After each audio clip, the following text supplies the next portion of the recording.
Boys and girls of every age, wouldn't you like to see something strange? Come with us and you will see. This our town of Halloween. This is Halloween. This is Halloween. Pumpkins scream in the dead of night. This is Halloween. Everybody, make a scene. Trick or treat, till the neighbors come and die of fright. It's our town. Everybody scream in our town of Halloween. I am the one hiding under your bed. Teeth ground sharp and eyes glowing red. I am the one hiding under your stairs. Fingers like snakes and spiders in my hair. This is Halloween. This is Halloween. In this town we call home, everyone hail to the pumpkin song. In this town, don't we love it now? Everybody's waiting for the next surprise. Round that corner, man, hiding in the trash can. Something's waiting now to pounce, and how you'll Scream! This is Halloween, red and black and slimy green. Aren't you scared? Well, that's just fine. Say it once. Say it twice. Take a chance and roll the dice. Ride with the moon in the dead of night. Everybody scream! Everybody scream in this town called Halloween. I am the clown with the tearaway face. Here in a flash and gone without a trace. I am the who and the call who's there. I am the wind blowing through your hair. I am the shadow on the moon at night, filling your dreams to the brim with fright. This is Halloween. Halloween. Halloween. Halloween. Halloween. Tender lumplings everywhere. Life's no fun without a good scare. That's our job, but we're not mean in our town of Halloween. In this town, don't we love it now? Everybody's waiting for the next surprise. Skeleton Jack might catch you in the back and scream like a banshee. Make you jump out of your skin. This is Halloween. Everybody scream. Won't you please make way for a special guy? Our man Jack is the king of the pumpkin patch. Everyone hail to the Pumpkin King. This is Halloween. This is Halloween. Halloween. Halloween. Halloween. Halloween. In this town we call home. Everyone hail to the pumpkin song. La la la la la la la la la la la la la la la la la la. La la la la la la, motherfucker la la la la la la, motherfucker bamboleo.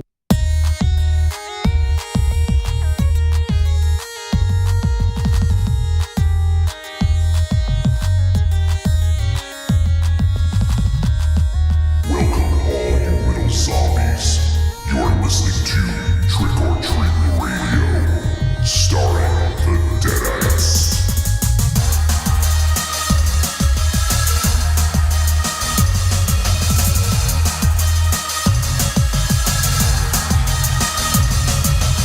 Welcome to the extra special Halloween special 2020.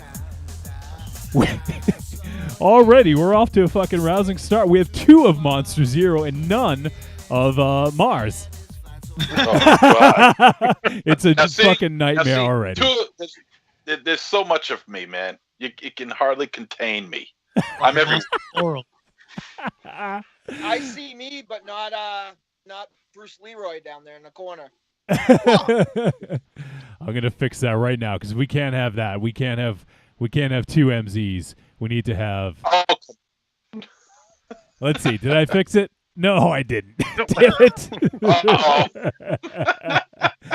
Oh man, we're already off to a great start here. So Let me see. Trick. Let me see if this worked. All right, let me apply that change. Did it work? There it is. There's the handsome. There he There's the is. handsome guest. Okay. There he Well, is. everyone, happy fucking Halloween. It wouldn't be Trick or Treat Radio if we didn't have some sort of hiccup at the beginning there. But we are now live.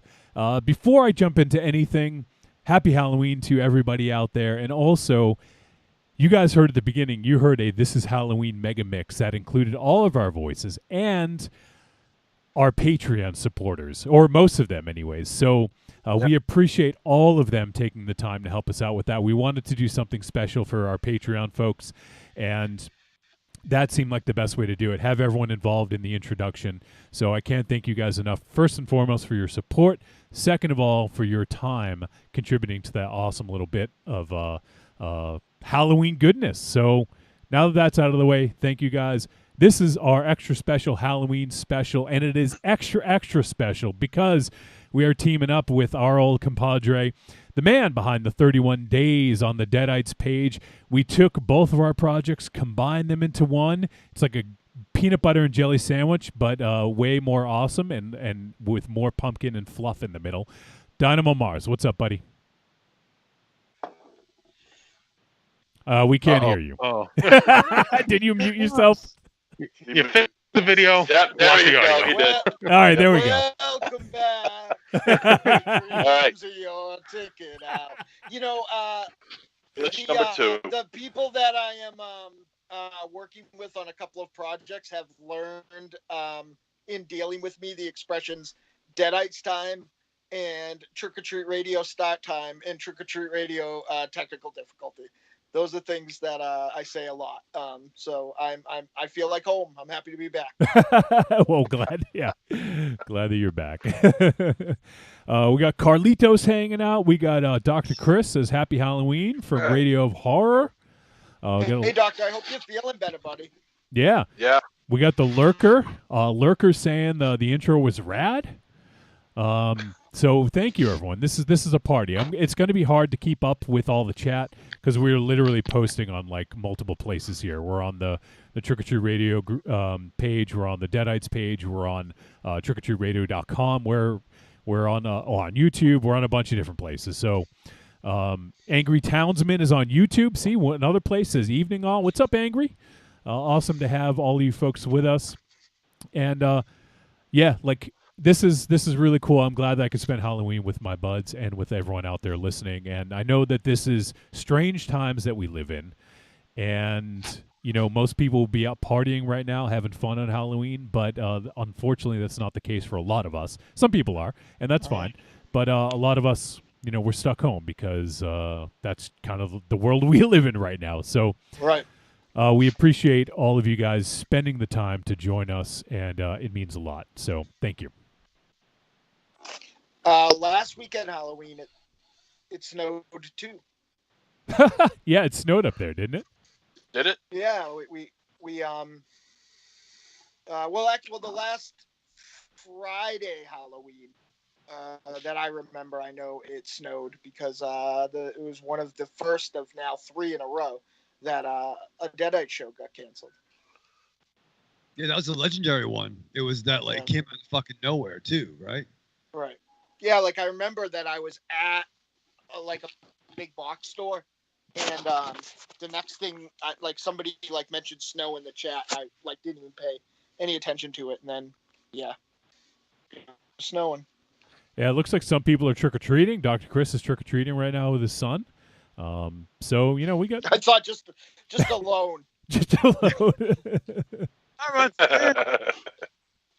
would love it if Dr. Chris rang somebody's bell and then is like, the Halloween remake's not very good. So we have so much going on tonight. So this is not going to be your normal Trick or Treat Radio episode. This is more of a variety show. We wanted to present a party atmosphere. We have some short films. We have some music videos, and we have some big announcements and some other stuff that we're doing. So there's no real format. This is not going to be a normal Trick or Treat Radio show. This is just going to be a fun Halloween extravaganza of doom. And some people dressed up, not all of us. I was too busy editing that intro literally right up until showtime, so I didn't have time to even go look for my masks. MZ, what are you dressed up as? Myself. I'm wearing my let me see, I'm wearing my basket case shirt. I got my silver shamrock pin on. So I'm just being me, and that's scary enough for some people. And someone actually asked a good question. No Mask MZ asked if the Discord is active. And so for folks who didn't know, I want to just let this be known. Raven Chat, are we still doing that thing? Yeah, baby. Yeah, we on. Okay. We on like rock. So as soon as this show ends, there will be an after party. The after party is going to be on our Discord server. We will go ahead and post the link. Actually, I'll post it in just a few minutes for those who want to join us. So afterwards, although actually, now come to think of it, you have to be a Patreon supporter. So if you're not a Patreon supporter, I'm sorry, you got to pay the cover. So if you're not a Patreon supporter, you can sign up. You can do it right now and you'll get in. So head on over to patreon.com/trickortreatradio. It's going to be an after party. It's the blackout tapes with Michael Ravenshout, who's going to be hosting a little party. If Halloween night, maybe have a couple little spirits in you, Ravenshadow. Yeah. No, I took an edible a little while ago. I need some vitamin. No, it should be really interesting. Marion's hanging out. She'll probably be popping in. So who knows, man? Who knows? Carlito says MZ's dressed as Rocky Overhang. True. Nice. Wait, I don't know why everybody's not excited about the return of the internet sensation, the podcast pirates, the world's dopest tag team in the house again together. Oh, shit. Back in the saddle again. Again. I want to be a cowboy. Raven Shadow can be my. Whoa, wait. Hold on. Wait, no, we're work on it. back out. Yeah. All right. It's exciting. Yeah, it is exciting. So there's a lot going on. Mars, before we jump into any of the announcements or anything, I've been checking out the 31 days as much as I can. I did catch a good portion of them, and I had a lot of fun with it. It seemed like you did as well. So why don't you kind of summarize as quickly as you can about the 31 days and what that means to you? Well, I have one apology to make because you and I had talked about it. On the day I was going to literally ambush Raven Shadow and have him on, I told him I'd get in touch with him later on, and the pipe exploded. So Yes. I didn't do a show that night. So you weren't omitted on purpose. I just thought it would be funnier if I Well, he's not omitted walked now. you through it. Nope, he's here. It was great. I mean, I had a lot of technical problems. It inspired me to do. I'm going to be doing a web show starting in probably January. But I'll confer with you and get a little better set up. It was awesome. Aries was on. Monster Zero was on. My good friend Jesse Hinkle from the Slash Needs podcast was on last night. We did our top 5 Halloween candies. One of the things that people, again, I love her. And I loved you, Wolfie. I still love you. Whoa. But one of the things people were most excited about that still baffles me, the love for this, is people were stoked for the 2 Elm Street Kids reunions, and that was a lot of fun. Probably put a lot of people to sleep because it's Wiley and I tend to really politically nerd out in our reviews. It was great. Kevin Crook. There was just so many great guests on it. Everyone's different. All you're on. We're together now, but I had the other 3 Hossman on, and that was really. We did Peninsula. Me and Algoro. Me and Jakey did of Unknown Origin, and me and Koopy did Nightlife, the '90s vampire zombie film. So it was really great. I really enjoyed it. Somebody logged on while I was having. I believe actually it was Aries' sister-in-law logged on and told me how much she was enjoying these and I should go do them again. And I told her to go fuck herself. But all right. I probably will anyway. I'm only a day away from it, and I'm not. I don't remember any of the bad things. So it was cool. Myra was on. It was just so cool that people were on. Stevie Scars, love that dude. Dude's a trip. I love him so much. Like, I love him so much. It was so fun. And each show was different. Tiny and I broadcast from his front yard Halloween display. You know, and he just showed us all the stuff and everything. Each one had its own unique flavor. Like I said, Wiley and I had a very, we reviewed the film alone, and it got very socio-political, I guess. And, you know, El Goro and I went deep dive on nerdy zombie film stuff. So they all had their own thing. But then, you know, Koopy and I did our review, but then we spent we said goodbye and then spent another 15 minutes talking about candy and stuff like that. So they were all different and they were all cool, and I really, really had a good time.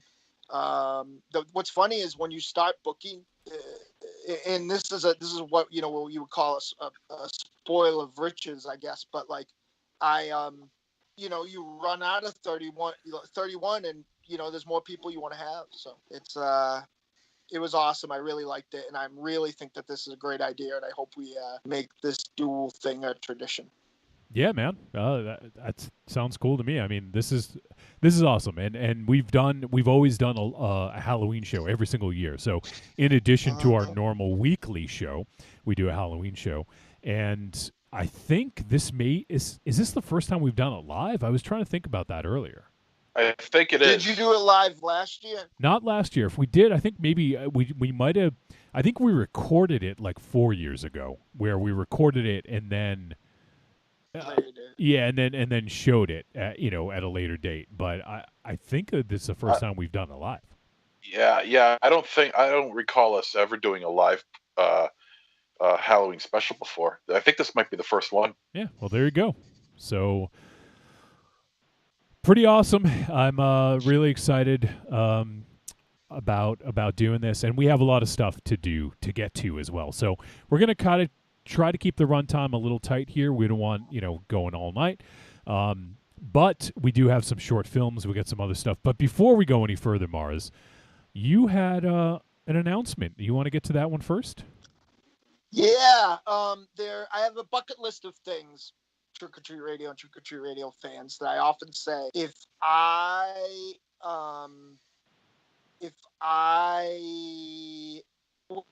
were to get hit by a locomotive tomorrow, and I had these 3 things completed. One of them is a Deadites full length, and Tiny is still pretty adamant about releasing singles and things on compilations, so that's probably not going to happen anytime soon. One of them is a book that is dropping this weekend called VHS Nightmares, and I'll talk about that a little different. It's my first prose ever. But there's one thing that I think is neck and neck with the Deadites, you know, going on tour and putting out a full length record, and that's well, I made a little video for it. Yeah, you did. Doing the other one. No. Well, that's what we're doing. And I just have a little thing to read here. What you are about to see consists of concept art, unfinished art, and black and white renderings from an upcoming project by Matt, quotes, Matchel of Omaha, Haney, and Dynamo Susan Marz. So please enjoy, and you, Trick or Treat Radio, even before the Deadites Twilight Society, you cats are the first ones to know. Here it is. All right. Well, here is the world premiere announcement right now of a new comic from Dynamo and Matchel of Omaha.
All right. Well, I'm going to try to restart this. I'm not sure what happened, but we lost audio on that. So Yeah. I'm going to try XSplit updated like 2 weeks ago, and it has been a fucking nightmare. It runs so slow now, and I have like a beefy computer, so I don't know what the fuck. So I stopped it. I'm going to try it one more time. Also, I think the file was awfully big, Mars. I don't know if it needs to be compressed further. Let me take a look actually and see. It was like by far the largest file of the ones that I had. Yeah, it's like 4 times larger than any of the others I have. I'm sorry. It's okay. It could be the format. Let me try one more time, and hopefully this works. But like I said, I think XSplit is just having trouble rendering everything at once. But I'll try it one more time in just a sec here. Well, go ahead, MZ. Wolfie. Yeah. Wolfie. On my screen, I'm seeing the microphone with the slash through it again. Dude, don't worry about it. That's Skype only. Oh. It doesn't have anything to do with anything. All right. Johnny, All right. Turn it off and turn it back on. What do you think about that? All right. So, once again, tech issues. Yay. That's what happens when we do a fucking live stream like this. But let me try one more time. If it doesn't work, unfortunately, maybe we'll just have to post it afterwards, Mars.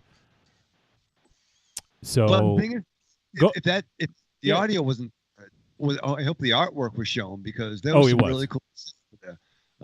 So for those who aren't listening to who are not watching the video feed, if you're hearing it on the podcast, definitely check it out because at least the art, you could see all the real life versions of the Deadites versus the Matula of Omaha versions, and there was some great fucking renditions. Yeah, for sure. Let me try one more time. If it plays and we lose audio again, we can just talk over it or something, okay? So give it another shot. All right, we got audio for now.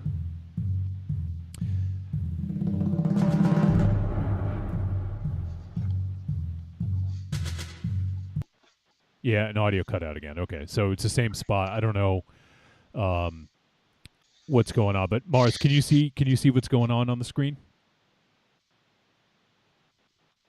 Mars? He's muted too. Jesus Christ. Here's that was our new logo for the comic stuff. It's a play on the New Japan Pro Wrestling logo. It says King of Synth. This is Grandizer Funk. We're just going to go through everybody. 12 Gauge Calhoun. Yep. The lovely Myra K-Rock Mars. I can't, and we know this dude. Yeah, look who I don't recognize him with that short beard. Oh, at least he's got the proper beard in the comic. Yeah. We got Ms. Matrix. And using the Grecian formula. Grecian formula.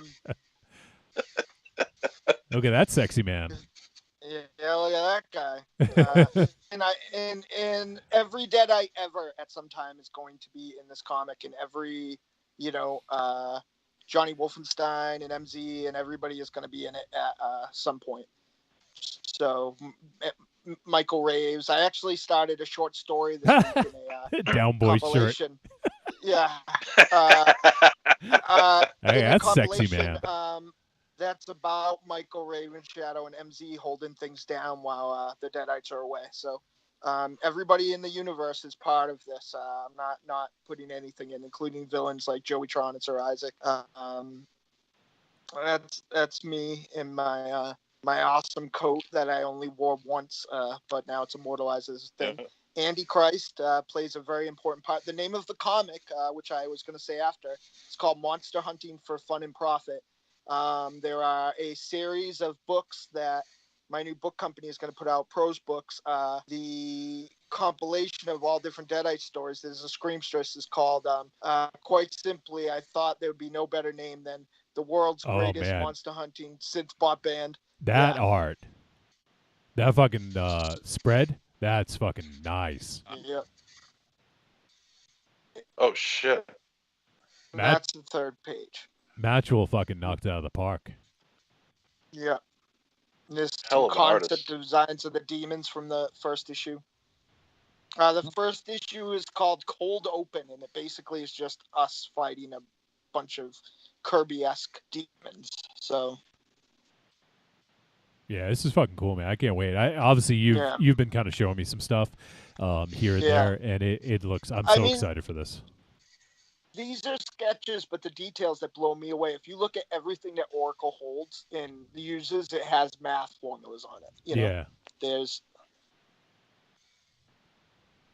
Yeah, this is really badass. It was so easy to add the motion to this because Matt's artwork is so kinetic. We're seeing, the ladies of the Deadites kicking ass now. Oracle casting math spells, and Dominatrix just busting somebody in the mug. It's an action book. It's a comedy book. Its biggest influences are two of Raven Shadow's biggest influences, and that's the 1987 tandem of Suicide Squad and Giffen and Diamantis' Justice League. There I am getting run through. I'm sure everybody will enjoy that.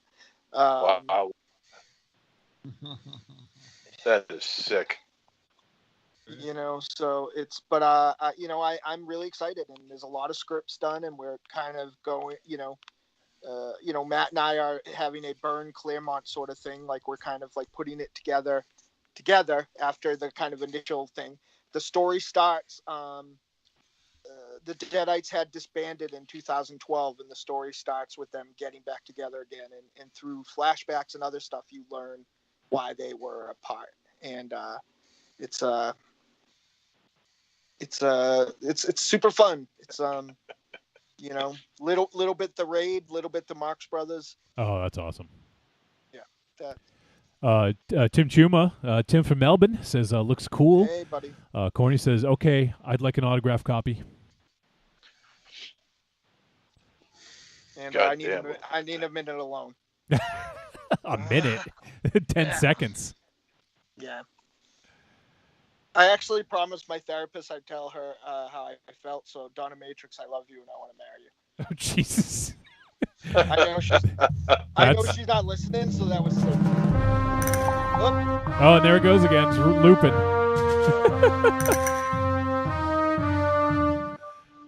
Wow. All right. So I don't know what happened with the audio. I apologize about that. But hey, we gave you a little commentary over it, and glad we got a chance to check that out because it's fucking cool and badass, and I'm really looking forward to seeing what you and Matt Jewell can come up with because that's some great shit. Yeah, maybe if you can like post it on you guys' YouTube or something so that we can get it. I can't find a Skype pose, by the way, because I need to be plugged in where I don't look like fucking Jabba the Hutt. I hate it.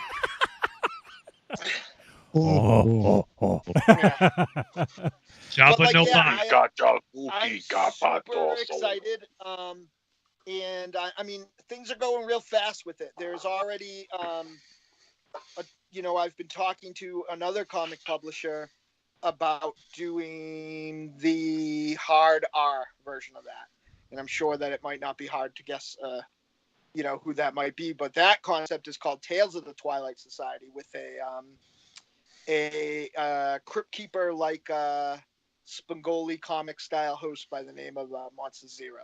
So I'm pretty psyched. It's a dream come true. It looks Matt is the perfect partner for me because he understands my he understands my shorthand. Yeah, he gets me. He gets me so much that all day I was trying to ask him if it was okay if I posted that stuff, and he was drunk already. So it was okay. But yeah. So but like he I can say I didn't put it in there. I mean, as many cool things as you saw, that's about a fourth of the action beats in that first issue there. About 32 to 35 pages. Where we really have high aspirations for the physical copies. It's not going to be a book. It's not going to be it's going to be a monthly book, and it's going to be a little more expensive than the average book. But we're looking into other printing avenues to still give you a nice book, but not charge the $14 or $15 that like those black label books and stuff cost. Yeah. So so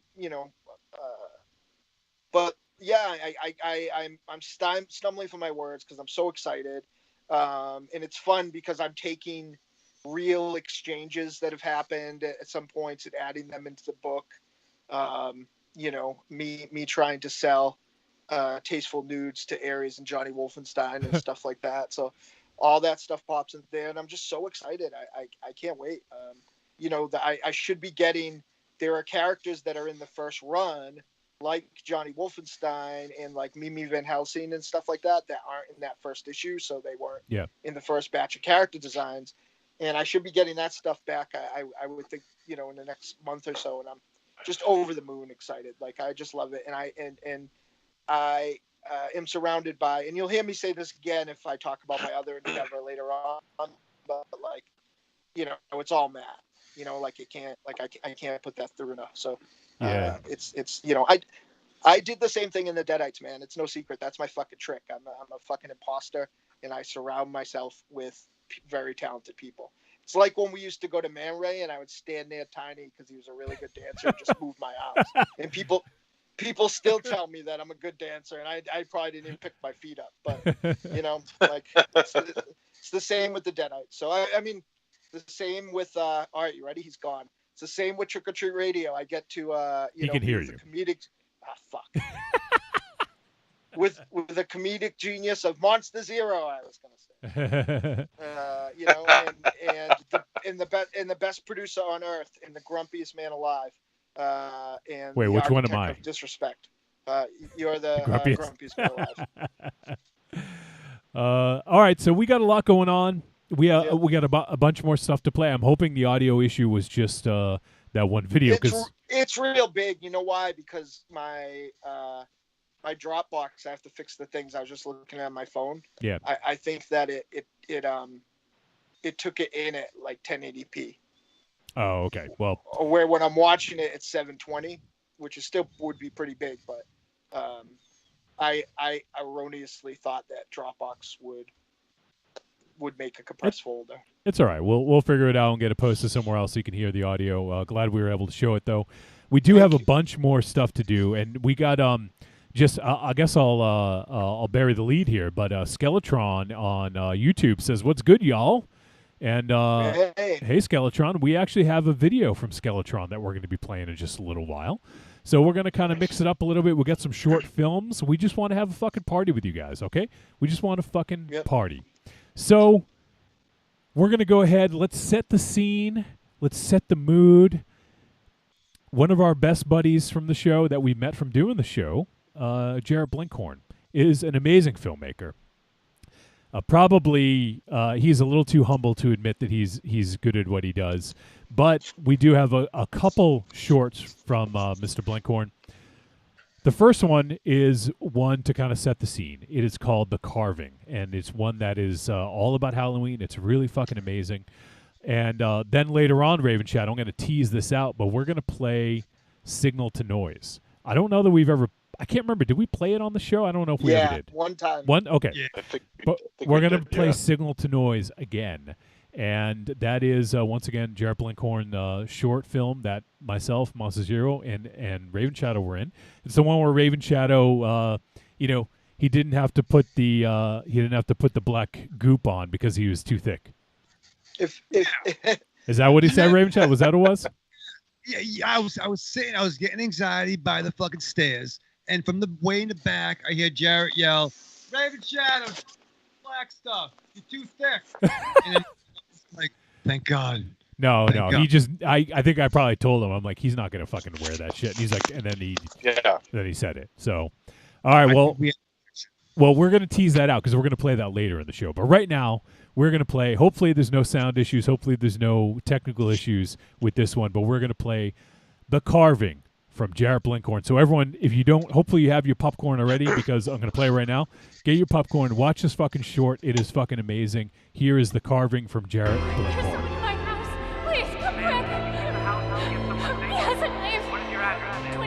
And of course, it played it in the fucking middle.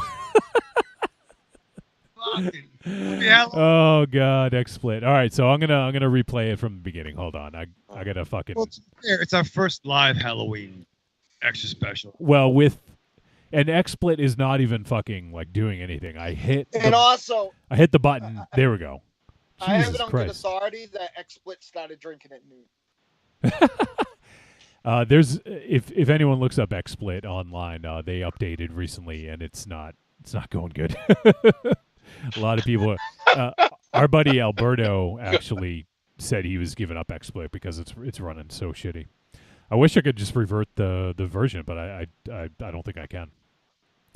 All right, so now I'm stuck. I'm stuck on the intro. Okay, there we go. Now I'm back. Let me see if I can actually fucking get to the right screen now. Oh boy, XSplit. This goes back to our Google fucking Google play. Days. Yeah, Google Days. Yeah. Bag of dicks. You're Yeah, muted right again, now. Mars. Well, right now, XSplit is being a bag of dicks. Yeah, it is. All right, let me try. You know what it is? It's all fucked up because Raven Shadow changed the posters. No, you didn't. Oh, not for a while, anyways. Why did I thought the Warriors one was still behind him recently. Yeah, Warriors to my left. All right. Yeah. Uh-oh. Yeah. Are you I seeing just it? unplugged my laptop. Oh shit! The parent. Oh my God! What is going on? What the fuck was that? We're getting. Oh my God! Compromising What the fuck? positions. Jesus. Oh God. We have Mars. Job no box. Speaking of comics, we got Paranormal Punchers tuning in. What's Hey. That's awesome. We made 12 more issues of that, but the gray aliens took it. All right, I'm going to try this one more time, okay? It didn't seem like we're having sound issues. Let's try the carving from the beginning.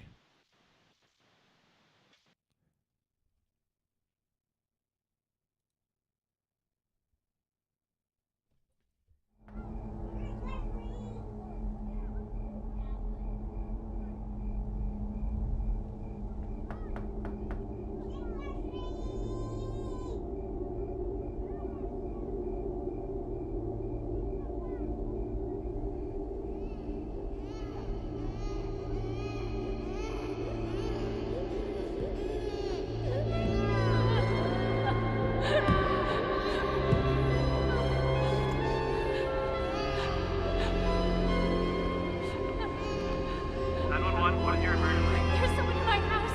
Please, come quick. Yes, and I have... What is your address? 27 Tucker Hall.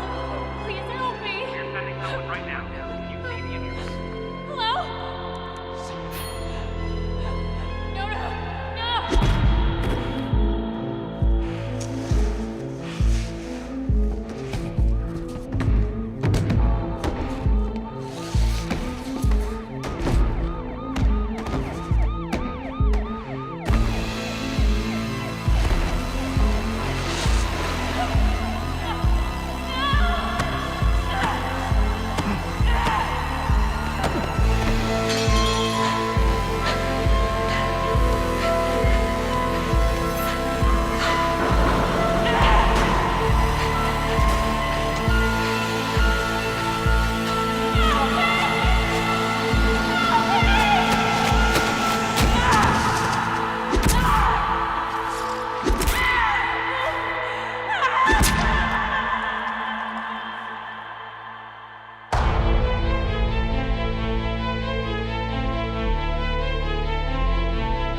Oh man, I fucking love that thing.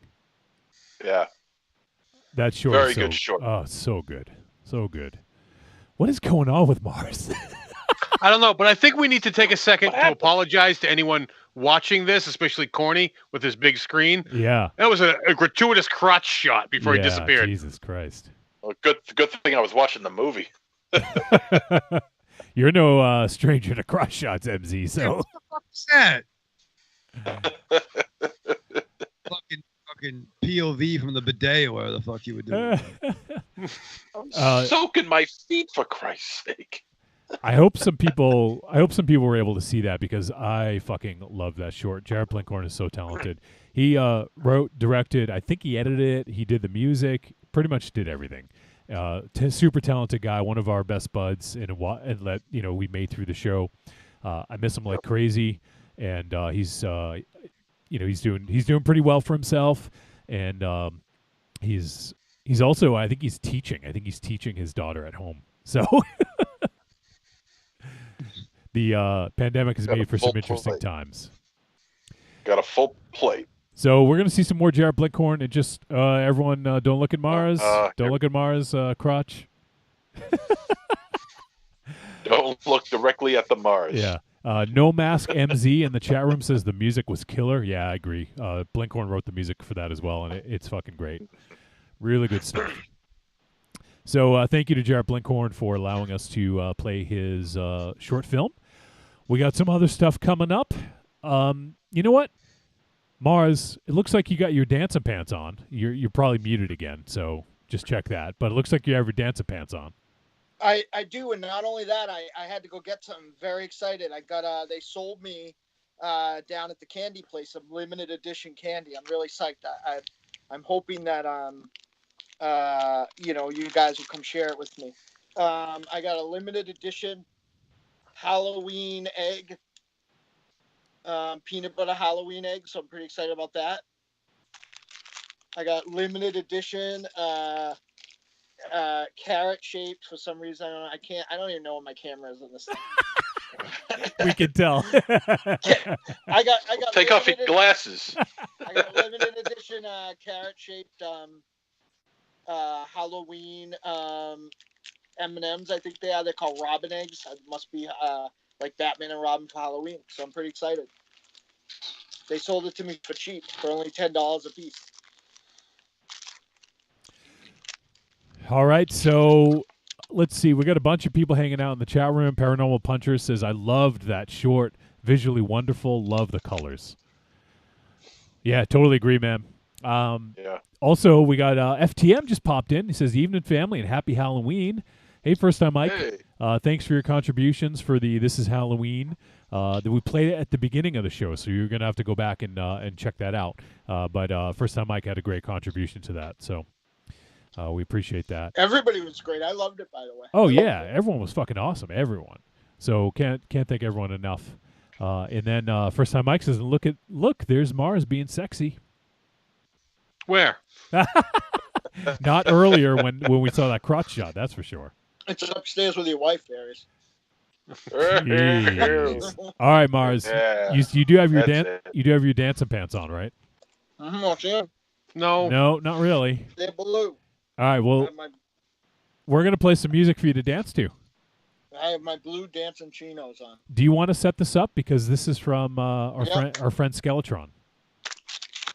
So, in the order, and let it never be said that the Deadites are not very in Trick or Treat Radio are not very big on nepotism, but the bass player of our band, Moraz, is like family to us, and therefore, the person who I'm about to play would be our nephew. This is Jake Monomy, aka Skeletron, spelled, if you're looking it up, a lot of people have trouble. The last O is a 0, and you can check out his stuff. He's been putting out stuff pretty readily, and I'm pretty excited about this and this whole multimedia visual thing. So I think you guys will like it. If me and Tiny were half as good as Skeletron was at Skeletron's age, we'd be doing this show on the beach with fancy drinks now. So. You sons of bitches. I want to be on that beach right now. Yeah, somebody asked blame it on you both. The guy who interviewed us, me for the book that I have coming out, had asked why I don't, he complimented on how all of our songs sound different, and I had to tell him it's like, that's because we don't know how to make songs. you can't make the same song twice if you don't know how you made the song the first time. So. By the way, before we head to this Raven Shadow, are you going to dance when we turn the video on? You're going to dance too? I hope so. What are you wearing, Raven Shadow? Who are you? What's your costume? I'm the white guy from fucking Bruce Leroy, the Last Dragon. Okay. I'm either it or Steven Seagal, like the Glimmer Man. Yep.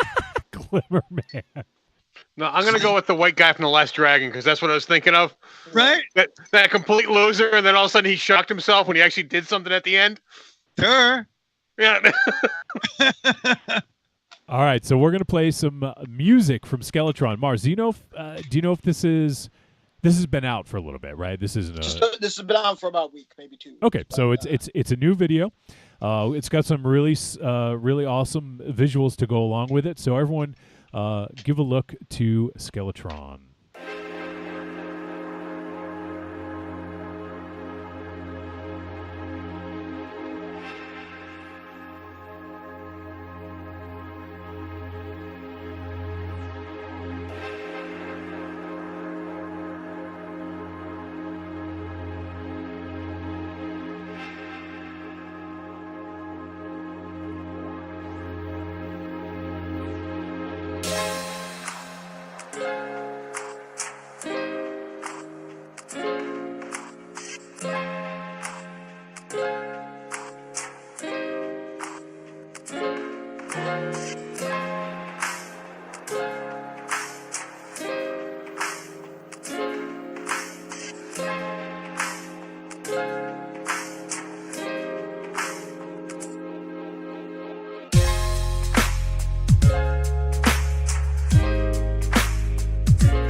It was pretty hip. That was fucking Yeah, awesome. that's fucking awesome. Yeah. Yeah. The animation was great. The music was good. Yeah. Yeah, that was great. Awesome fucking work. And it told a great story too. Yeah. And it told a great story too. So standing O all around. Oh, Skeletron is hanging out on the YouTube and gave us a big heart. Said thank you, and Angry Townsman said, "Damn the feels, man." Yeah, I couldn't be prouder. Like, It's- it makes me know that if I kick the bucket tomorrow, or when I jump out the window because apparently Dawn and Matrix was watching, I will. The future of the Deadites will be in good hands. No, actually, he should probably do his own thing. It's too much baggage to carry. He's already got a good thing going on. Tim Chuma, our buddy from Melbourne, Australia, says cool music and video. Let's see. We got some more comments coming in, I think. I'll continue to monitor, but really fucking awesome, Skeletron. Great job, man. Great video, great song, everything. Fucking great. Yep. First time Mike says, "Oh, that was so good." We got Wisconsin checking in, loving it. So, really cool. I'm so glad that we could play all these different things, and this is fun for me to just kind of turn the mic off and shut up and let other people speak with their art. You know. So, yeah, we like it too. Yeah, yeah. You guys could just watch. You guys can cruise along and just fucking watch some cool videos. It's awesome. So great job, and thank you to Skeletron for allowing us to play his awesome video and great track. We'll have to Marz, if you can get some info where we can people can find Skeletron's music, that would be awesome. If people are interested, I know, as you said, Skeletron is on YouTube. I know that for sure. Skeletron and the O at the end is a 0. So if you guys want to find him on YouTube, I know that. Angry Townsman says that was an awesome music video. Really hit me. Thank you for sharing. Awesome, Angry Townsman. I'm glad that we could do that, and people really dig it. No Mask MZ. And I think one sec, Mars. Skeletron is a video game. Oh, sorry. I was just gonna say No Mask MZ says sounds like something from Beats to Relax to. So, go ahead, Mars. I think Skeletron is a video game reference. I may be wrong about that. All right. Well, people can. I'm old. People can go ahead and look for Skeletron online. As I mentioned, the O is a 0, so hopefully that helps you find Skeletron. If you dug what you heard, we appreciate Skeletron allowing us to play the video. It's fucking awesome. So we got some more stuff coming up. We'll take I guess we'll just shoot the shit for a little bit longer and then play. We got another short film coming up. So we'll do that. I think, Mars, the thing you sent me earlier, I wonder if it's the same problem with the audio, the other thing. Actually, I got that from YouTube, Well, so it wouldn't be the same thing. Yeah. So I'll look for that, though, and we'll see what we can do. I sent you that voice thing, too, so that shouldn't be a thing. Yeah. Paranormal Puncher says, very nice. The animation made me think of Bill and Ted's Bogus Journey, where they played games with death. Yeah. So got some lot of love for Skeletron. Skeletron says, Angry Townsman, thank you, man. I spent a long time writing the story and the track. They go hand in hand. It's definitely clear. And the animator, whoever did the animation, I saw the name at the end, but I don't recall. Yeah. That artist did a really phenomenal job. So Mhm. really cool stuff. Like I said, I'm over the moon proud. Like it's crazy, like how, my other asked Tiny White's kids if he wanted to be a musician, and he flat out looked at me and said no. So, Carlitos, I'm monitoring like 5 different chats. Carlitos gave it a Wolf of Wall Street Leo DiCaprio clap. So someone, I just hear us coming through someone's audio there. I was going to a different chat room to try to help. Oh. I'm out of practice. I know you are. I know. Yeah. All right, so we're going to do another short film in a few minutes, but before we do that, I wanted to, I guess, quickly, MZ, you've been doing 31 days. I don't want to talk too extensively because we're going to cover it on the weekly show. But how do you feel overall the 31 days went, and what do you think of the participation that we had in the first time we've done it with everyone else doing this MZ horror film challenge? Well, I think the participation went pretty well. I kept on reading about people doing the reviews, and or not so much the reviews. There are a couple, but people telling me that they're watching the movies and shit like that. So it's got some resonation. It's actually people are actually doing it. And I'm really surprised by that. To be perfectly honest with you, I didn't think people would do it at all. I heard from Creepy Girl earlier today, and she says, I watched the movies. So it's weird. It's like, okay, well, good. It's nice to see that people actually follow something that you. Now I know what it's like when you guys start creating things. It's pretty cool. It feels good, right? Yeah. I mean, even if it was just one person, it means it's worth it. Yeah. So yeah, I enjoyed it, and I'm looking forward to doing it again next year. So it was fun. It was definitely fun. I have a question and a compliment for you. Which would you like first? Yeah. I have to give the compliment first. All right. I think your reviews have been really good too. I think they've been fucking great. Thank you. Like I a lot of them I've seen, and I a couple times I didn't think of that way. I thought that was really good. And my question is, with these reviews on 31 Days being so good, where the fuck has that guy been the last 8 years? Wait, there's no one yelling at him. Yeah, I'm up by myself. No pressure. The pressure is completely gone. The reviews that I do are short. For the most part, they're really short. Very truncated versions of a review that I would do on a show like this. So, don't have to get into every little intricate detail.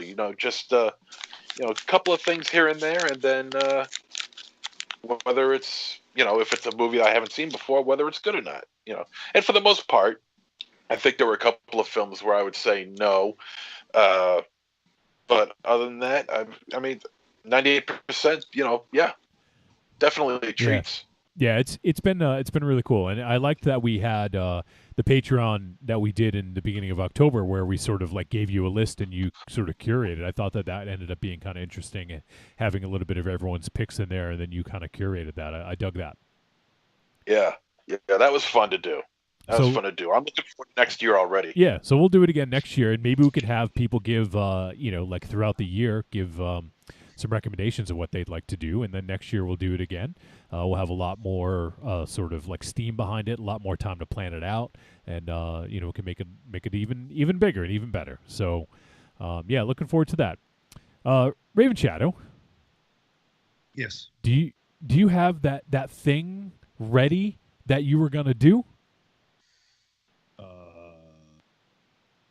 No. Today is, what's today, Raven Shadow? It's Halloween. Yeah. Do you know the history of Halloween? No, I don't know. I thought he doesn't know what happened last night. He doesn't know what happened to. Wait, where are your banquet cores? Where those cores banquets at? Are those for the blackout tapes? Oh, they're gone, man. They're gone. They're gone. I thought you were gonna fucking drink them like Johnny on Halloween. Wasn't it a tub full of them? Yeah, was it a tub? No, it's a half bath, so it's more standing shower. Jesus. A half bath full of beer and it's gone. Yeah, it's already gone. It's gone. Only a 6-pack? 6-pack. Yeah, no, that's why I got it. It's classy like that. You leave the stock. Drink some beer. Some bitch. Half bath is what I take before church. Yeah, I'm a little surprised, Raven Shadow. I was hoping for at least like a 20 rack or something. They don't know. I was excited to have the 6-man. That was exciting. That's exciting. That's exciting. I mean, Yeah. I would make fun of him if I didn't buy Lone Star for 10 years until they stopped carrying it because another fictional character drank it. So Thank you. Oh, real quick, I got to say, Skeletron just commented and said that the artist is his friend Suki from California, and she's 15. What the fuck are we doing? What are we doing? What the fuck are we doing with our lives? Watch it. Nothing is good. Watch our language. Yeah. What are we doing with our lives? Well, if Suki that's is the problem that talented at 15, what the fuck are we doing? And we're in our 40s. Here's the thing: we were very talented when we were 15. We just didn't have the internet to show people, so no one will ever know. Yeah. Drugs, schmugs, There is that. As the height of art. Oh my god! If we can get that, like, can we release that, or is that like one of those things that like can't be shown these days? We need a disclaimer before it. Very big disclaimer. All right, Raven Shadow, I'm stalling. I know you. What the fuck day? It's Halloween. I know they invented pumpkins on this day. Well, but I want you to school people on the history of Halloween. That's why we did the fucking Halloween flashbacks, John. Oh, what? Oh. Are you saying flashbacks? Oh shit! Let me find out. Halloween is a celebration of all things spooky.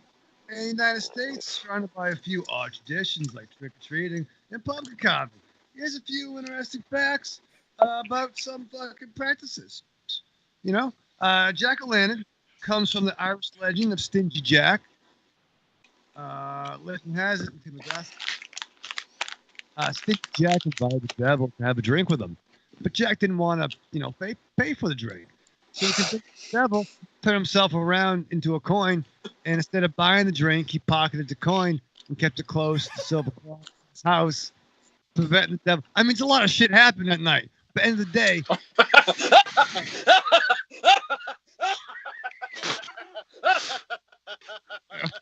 I'm not going to get into it. We're going to have another guy die on the air.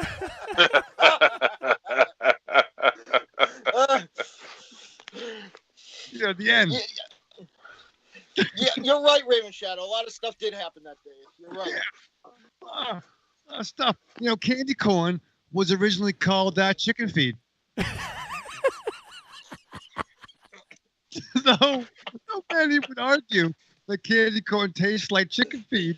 That's not how, it got its original name.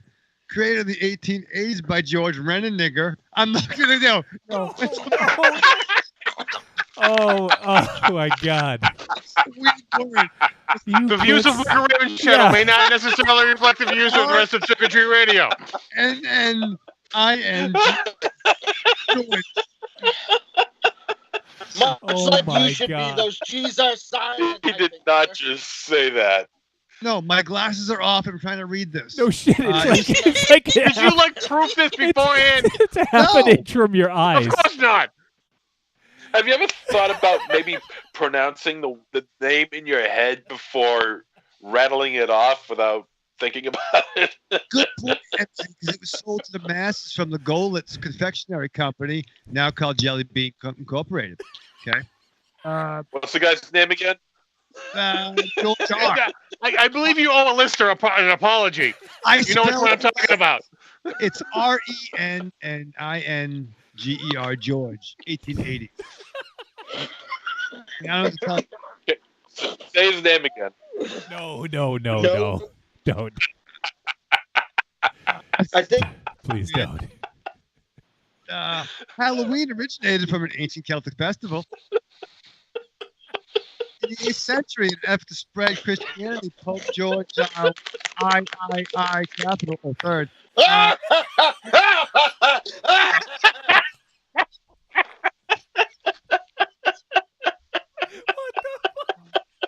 Decreed November I as All Saints Day and incorporated the rituals of Samhain,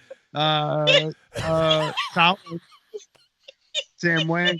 All Saints Day is also called All Hallows the night before, when the traditional Sam Wayne festival used to take place in Celtic regions was called All Hallows Eve. Didn't know that, did you? No, I can't say I did. I don't know it now. In fact, I think I know less about Halloween now. That was just 3 of them.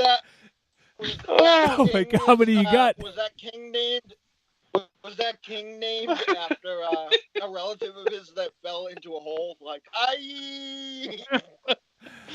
EF Contentment said, meanwhile, Aries is going as Picard for Halloween. Evil Corny says, what the fuck, Raven Shadow? I'm learning the words, Corny. Raven Shadow, I'm willing to bet that is like spelled like Nigeria. Yeah. I said the like one of those G's goes. Yeah, Tim Chuma says it's a country in Africa. It only has one G. One G. I didn't invent the dude. I didn't invent the dude. I don't know.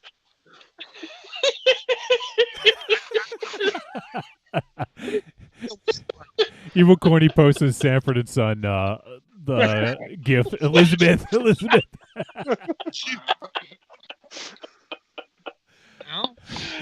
Oh God! Funny. Meanwhile, Skeletron is like has his whole life ahead of him. He's a super creative dude. And here we are doing Halloween history flashbacks. Yeah. I just hope that Suki's not watching. Oh God, that is fucking funny. I am wearing my my Black Cat Rescue Halloween shirt, which I almost tagged them in the show, and now I'm excited I did not. God. Oh my fucking God. I think we all learned. We did learn something. Yeah, we learned a little thing about you. We learned we have a racist motherfucker on the show. That's not even fucking funny. Who knows? It's a fucking. Well, to be fair, Raven Shadow's prep is like 0%. Oh yeah, no, he proved that. Yeah, he didn't read that prior to just then. Could guarantee it. No, so one thing that's lost on the people who only watch on a podcast is something that I have to look at now because I'm on a screen. It's easier to avert my eyes, but for some reason, like I can control myself a little bit. In studio, I can't watch Raven Shadow read things because he holds his phone so close, and he squints his eyes so much. He looks like that. He looks like that mole that hung out with that secret agent, raccoon guy. And not only that, but he also has it tilted in such an angle that it's like he's reading The Crawl at the beginning of Star Wars films. I got problems. Da da da da da da da da da. Yeah, that's what I want to know. We have to fix it so that Raven Shadow's text doesn't go. I don't know what that means. He reads it like he's on a boat. I don't know where. Oh, he has the Raven Shadow accent when he reads.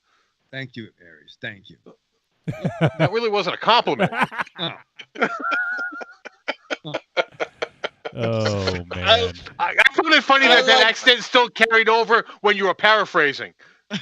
Like you still went and the fucking shit, and you still had that accent going on.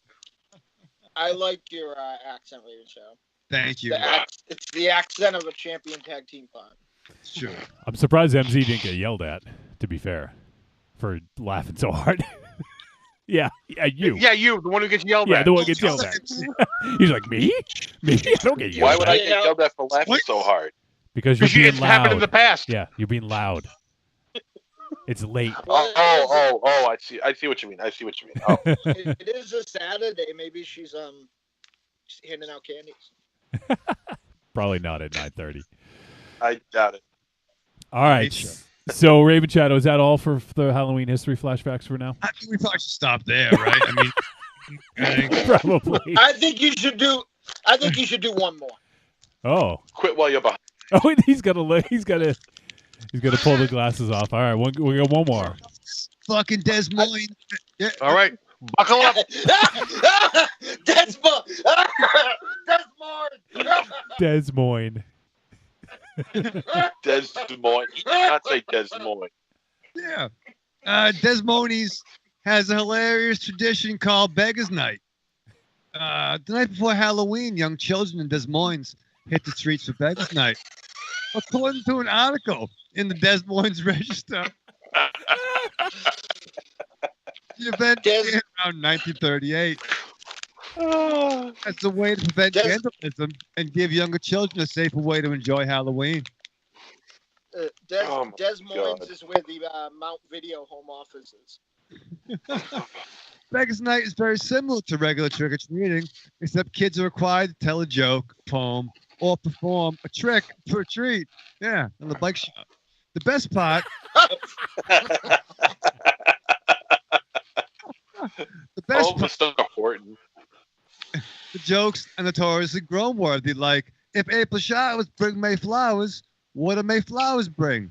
You know, flies. Pilgrims, get your best dad jokes ready. So, Des Moines. Des Moines. Des Moines Register.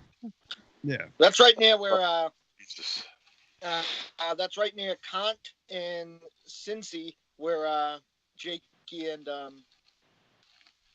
Algora live in Des Moines. Des Moines, Ohio. Yeah, I do. Oh man. Well, you know, maybe you can pull some more flashbacks out later, Raven Shadow. I think I knew we needed to do one more because I was listening the other day to an old episode and we almost cut him off before 200 last time, and we never would have had that. Yeah, Rich, that was... I have to tell you. Yes. Foreclosure, fear of cancer coming back. There is not much that one fucking scene will make me laugh, no matter what's going on. Oh, Christ. I'm very happy. Evil Corny wants to know if you're going to vote for Trump now. What the really, dog? Come on now. That's the problems, right? You know, you sound him out. What do? You say you sound the word out. You know, bad things happen in Des Moines. Yeah. That fucking Billy Idol song, Demoni. Demoni. Hippico now in a morning. All right, I think we need to kind of clear the air a little bit. I think we should watch a short film. Marz, this is yeah. Marz, this is a filmmaker that you've been working with lately. I don't know if you want to. I don't know if you've seen the short because I think it's a new one. But if you haven't, just set up who we're gonna watch a short from. This is Skip Shea, who I am trying to be the Sam Jacks to his Quentin Tarantino. But this is actually a film that was written and partially directed, I believe, by Skip's grandchildren and starring Skip's grandchildren. So more young people who were considerably talented than us, keeping the theme alive.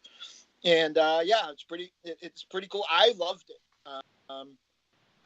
I had the option between this and my favorite Skip Shea short, Eva Maria, and I thought that this was a little more festive, even though that is one of the best short films I've ever seen. That's brilliant. Check out the work of Skip Shea if you haven't. Yeah, especially Priest Hunter. That Priest is good. And Microcinema is also very good. Microcinema makes me uncomfortable. Well, yeah, for other reasons. You don't, Johnny. You don't even know what's going on in my new movie. It's not. Is this the one where you take your shirt off? Yeah, but it's not good, Johnny. It's not good. All right, so we're gonna check out a short film from a friend of the show, Skip Shea, and the name of this is Finnegan. So everybody enjoy, and we'll be right back after the short.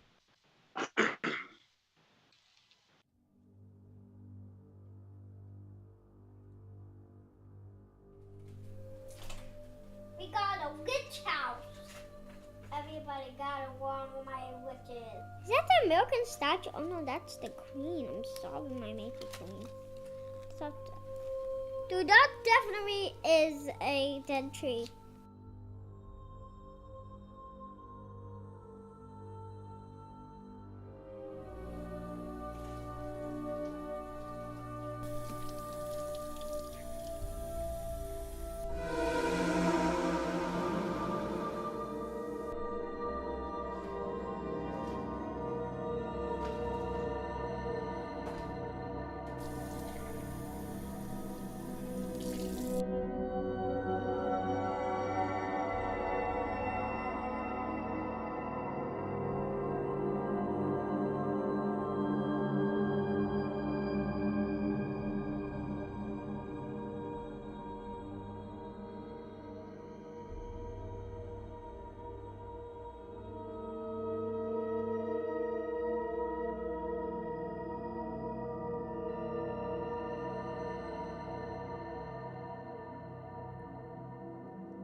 Awesome. That was fucking Nice. creepy as fuck, huh? That if you just heard the Very audio, good. that's fucking terrifying as fuck. Maybe I should leave it in the audio podcast. Oh my Yeah, god. yeah, very scary. Told you. Yeah, if anyone is just listening to the podcast, we just watched Finnegan from Skip Shea. It is a about 3-minute short featuring his grandkids and a creepy doll, and it's really fucking cool. Do you guys dig that short? I loved it. I did. But terrifying. I did. Yeah. Whenever you got like dolls like that, not so much like a Chucky doll or a Dolly Dearest doll, but a doll like that, and it's acting the way it is, that just ups the creep factor as far as I'm concerned. Yeah. Our boy Carlito says it was very good. Tim Chuma says, cool, the little girl smiling. Haha. Yeah, that was well done at the end there. Yeah. And that's a good endorsement because Monster Zero knows creeps. Yeah, he does. You know the milk creeps, Mars. I do. Hey. Monster Zero is the milk creep. So big thank you to Skip Shea for allowing us to play his short, and I believe it's available. Actually, I don't know if it's available on Vimeo to watch for free, but people can check to see if it's available. I think a lot of his shorts are available. So if that one's not, just do a search for Skip Shea on Vimeo, and you can watch some of his shorts. And Mars, do you want to give an update on Seeds and Priest Hunter? Yeah, so by the way, FTM loved it. Oh yeah, first time Mike says I loved it. Awesome. So Seeds is doing the festival circuit. It's got a couple of really good reviews lately. I haven't watched Seeds all the way through ever. Like I saw it all in parts. Because I forward past the part with me in it. But I'm amazed. This movie is so good I couldn't fuck it up. I just totally pulled a Raven Shadow's dad somehow, by the way. I pressed a button at the bottom of my thing and all this pornography came out. But I was just trying to contribute. I was trying to contribute in the chat in Darcy the mail girl and everything else. Was that the history button? Is that what that was? Mars, did you see some more celebrity buttholes? No, I didn't. Though we don't. Though Jakey and Coop understand. You guys won't. You're too. Yeah, people. You don't appreciate breaking new bounds. If people don't listen to Force and Sensitive Star Wars podcast, they probably don't know what we're talking about. Yeah. Hold on, Raven Shadow. How many you see naked celebrities often, right, on the internet? Yeah. Right? Yeah. In right? I was very excited about that. How big of a deal is it to you? Would it be to you, right? Yeah. You've seen celebrity bebops and rocksteadies, right? Correct. Maybe, if it's someone, at a nude beach bending over to get something, you might see some celebrity undercarriage. But how big of a deal? Imagine if you woke up not knowing that later on that day you were going to see celebrity butthole. I mean, I wouldn't. I think I know what you're saying. I wouldn't seek it out. I wouldn't. I didn't either. I didn't mean to, but I mean, but I think much like Johnny can attest, who saw Ray Bradbury's balls. I think it'd be oh shit, Walter Keogh, who's somebody? Tim Thomason's ass. That's weird. It's not just ass, my friend. No. It's butthole. Yeah. See ass. When I woke up, I did not know I was going to see the girl that lived across the hall from Sheldon's butthole. But so it's kind of when you stare into the abyss, it's back. And here it is. It winked at me. We're talking about celebrity buttholes, and Skip just posted it in the chat. Thanks for showing it. And now you guys. We're sorry, Skip. We're sorry. It features his grandchildren, and now They're not watching. Now you're talking about celebrity butthole. MZ, you've probably seen one or two in your life. But so Seeds is doing very well. There is some Priest Hunter news I can't talk about, but it's very exciting. I'm literally rocking back and forth in excitement to tell Monster Zero about it as soon as I'm allowed, specifically Monster Zero. So I'm super jacked. I think actually Aries knows because he was there, I think, when I found out, but or shortly thereafter. But yeah, it's pretty exciting. I couldn't be happier for Skip because he's the real deal Holyfield. And, one thing that I think is cool about the short films that we're showing today is that when you sometimes have a lack of budget or you're doing it very, do it yourself, things tend to look like almost like a house wave, for lack of a better way to put it. You know what I mean? Like videos look the same. This looks the same. Skip Shea and Jar Jar Blinks have a style that if you've seen their stuff before, you'll recognize it, and that is super impressive to me. But his grandchildren are just as talented as he is, apparently. So I like them better because they haven't killed me yet. Skip said, "I expect nothing less." our reputation precedes us, apparently. But seriously, thank you, Skip, and I can't wait to check out Seeds. And whatever else you got going on. You'll love it, Johnny. You will love it, Johnny. Everybody will like it, but you will love it. It's in your wheelhouse. He had me sold when we had him on the show, and he was talking about it. Was totally on board when he was talking about it. So yeah, I can't wait to see it. So big thanks to Skip for allowing us to play his short. Yeah.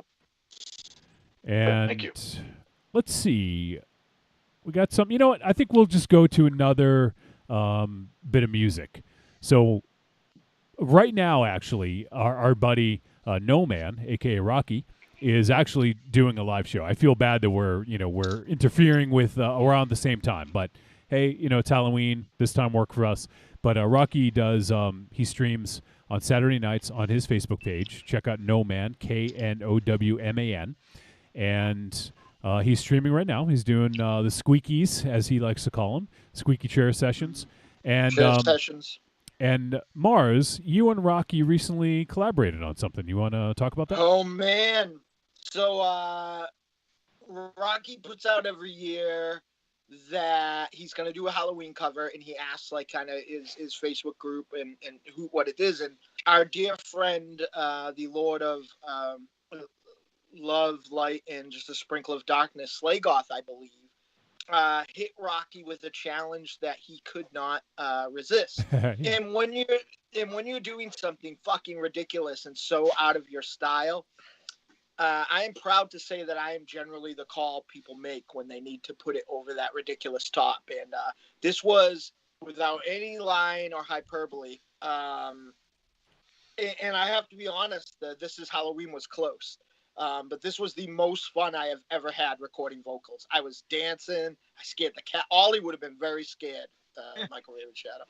And Rocky, like, kind of takes it out a way you've never heard him play guitar, and a little bit of his range. And I got to channel my inner Bon Scott, Johnny Rotten, which is something I don't get to do as being the warbly crooner for the Deadites.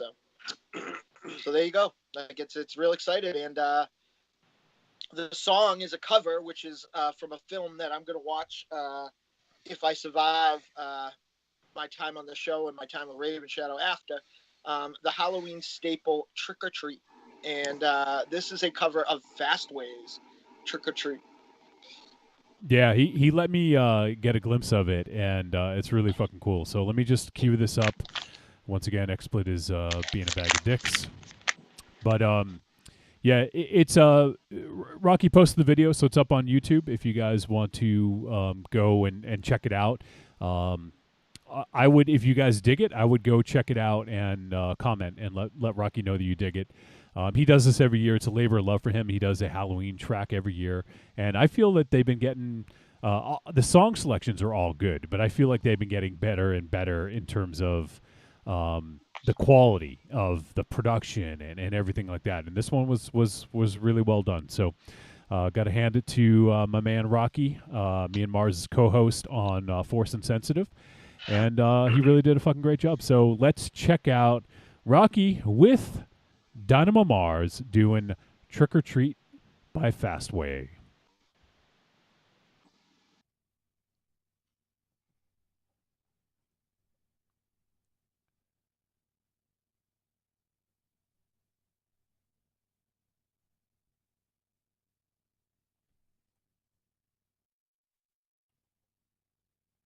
And it looks like we're having audio issues with this one. Fuck. All right, let me see if I can figure out what's going on here. We were fine with the other ones, with the short films, but for some reason, this one was not working. So let me just check out the audio, see if there's something going on with it. Yeah. Can't tell if there's any audio. MZ, did you prepared a list? I do. Okay, let me try this one more time. Get your list ready just in case it doesn't play. I do have the track. I can play the track. So if this doesn't work, I'll go ahead and just play the track. So let me. Okay, we'll try it one more time, and then if not, I'll just play the track without the visuals to go along with it. So let's try this one more time. Yeah, I don't think it's playing. All right. So while I cue that up, MZ, go ahead and let folks know what you decided to do for your list.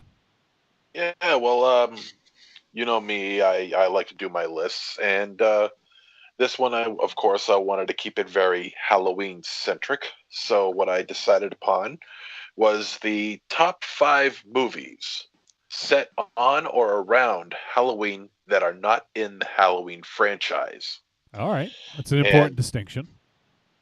Yeah, and this is not an easy list because there's a lot of movies out there that aren't even, this movies out there that's not even horror that have a Halloween theme, Halloween themed scenes in them. Right. Say like the original Karate Kid, for instance, that has a Halloween dance scene at the school, but that does not qualify.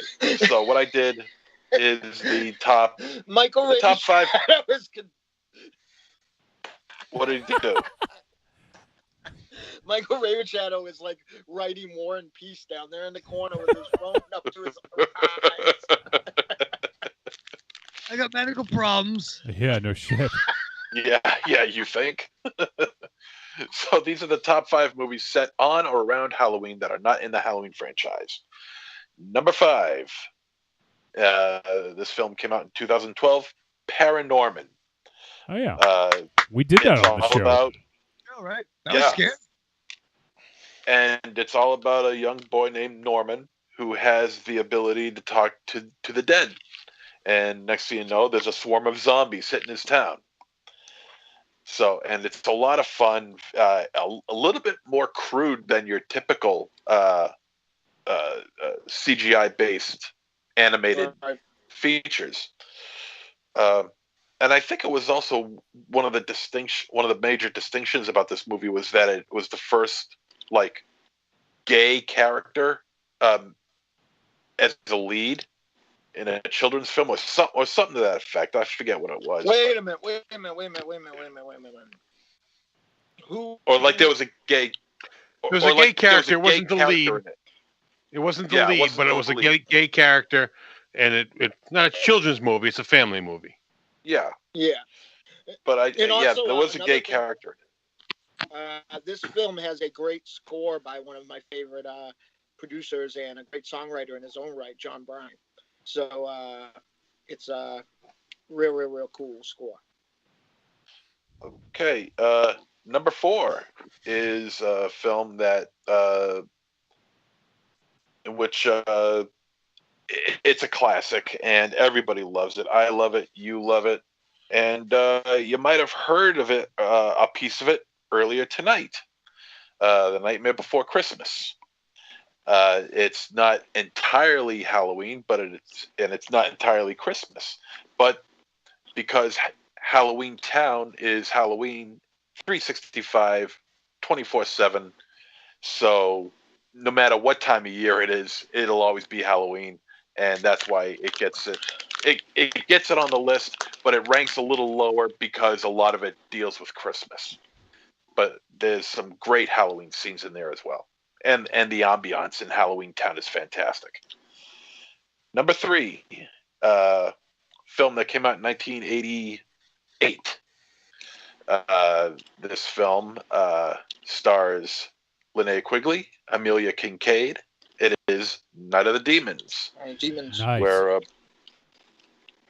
Where a bunch of teenagers dressed up in their favorite Halloween costumes travel to Hull House, and demons come back through satanic music. Demons come back. You've been here as well as before. So, Night of the Demons. Number 2 is.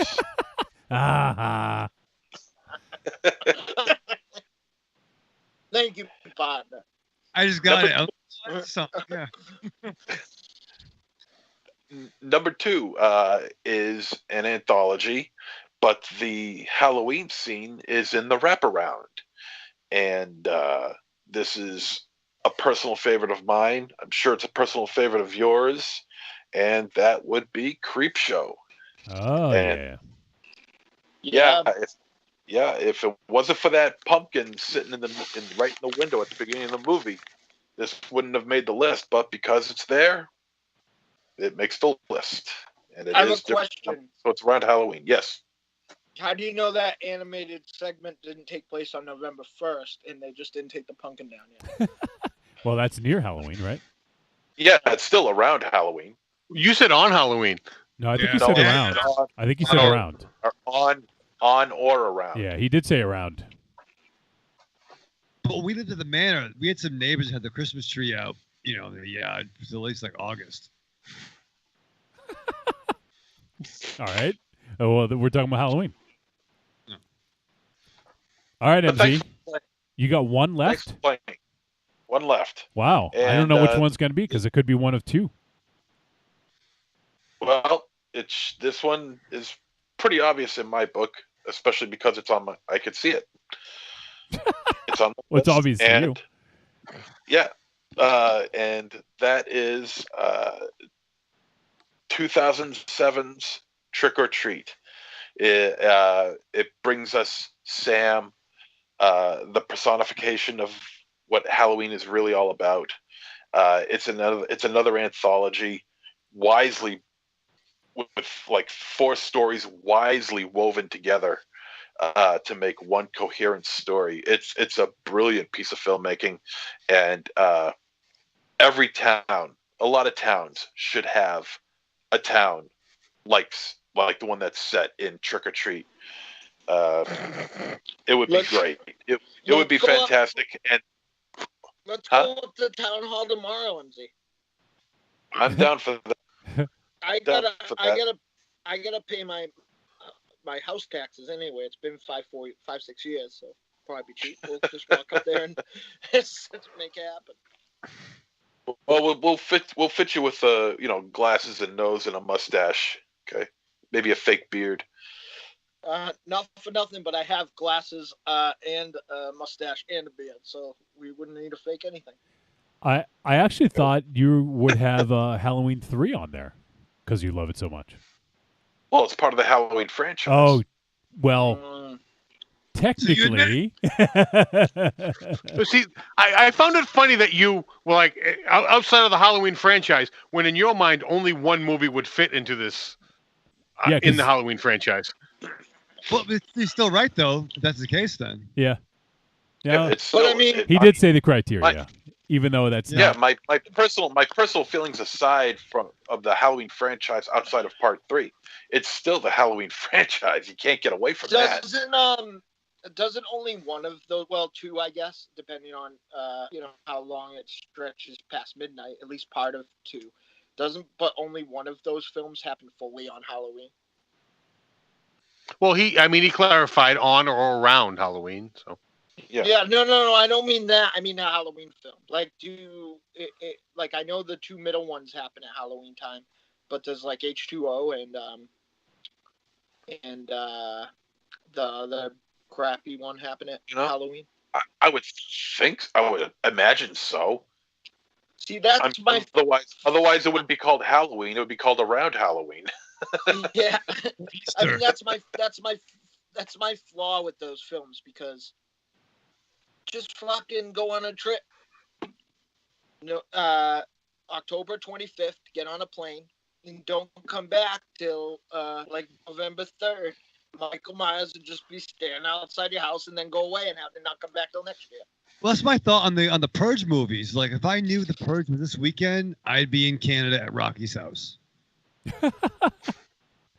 Or like, well, get going because we're about 5 days away. Yeah. Well, all right. So MZ, good list. I definitely, I loved it. Yeah, I definitely agree with a lot of what you said. If you didn't say Halloween, I would have included Halloween 3 on there. But otherwise, I think great list. I would have. Well, on my short list, I just want to say that on my short list, I mean, I had films like Ernest Scared Stupid, Hocus Pocus, May, was 10/31/98 from VHS. Oh yeah. What about Trick or Treat? That was his number 1. No, Trick or Treat. Oh. The Gene Simmons Ozzy Osbourne fiasco. I beg your pardon. Well, that brings us back and dovetails nicely because I should have everything ready now to play No Man, and that enabled me to get a little video that Rocky and No Man sent along. So I'm going to go ahead and play that first, and then we're going to roll right into the track. So let's hear from Rocky, Sarah, and Sue. Oh, Happy Halloween, you shitbags at Trick or Treat Radio. Love you very much. Trick or treat, motherfucker!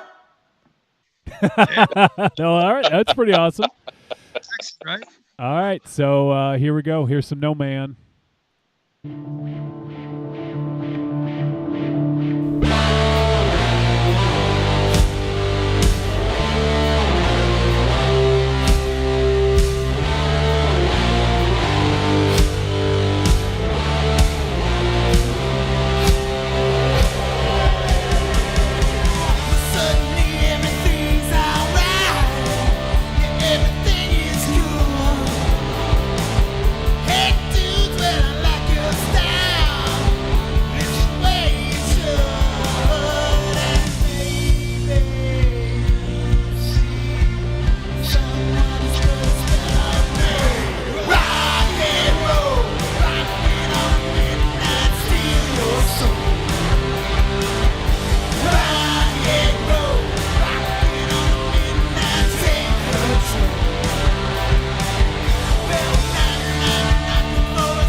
Fucking awesome.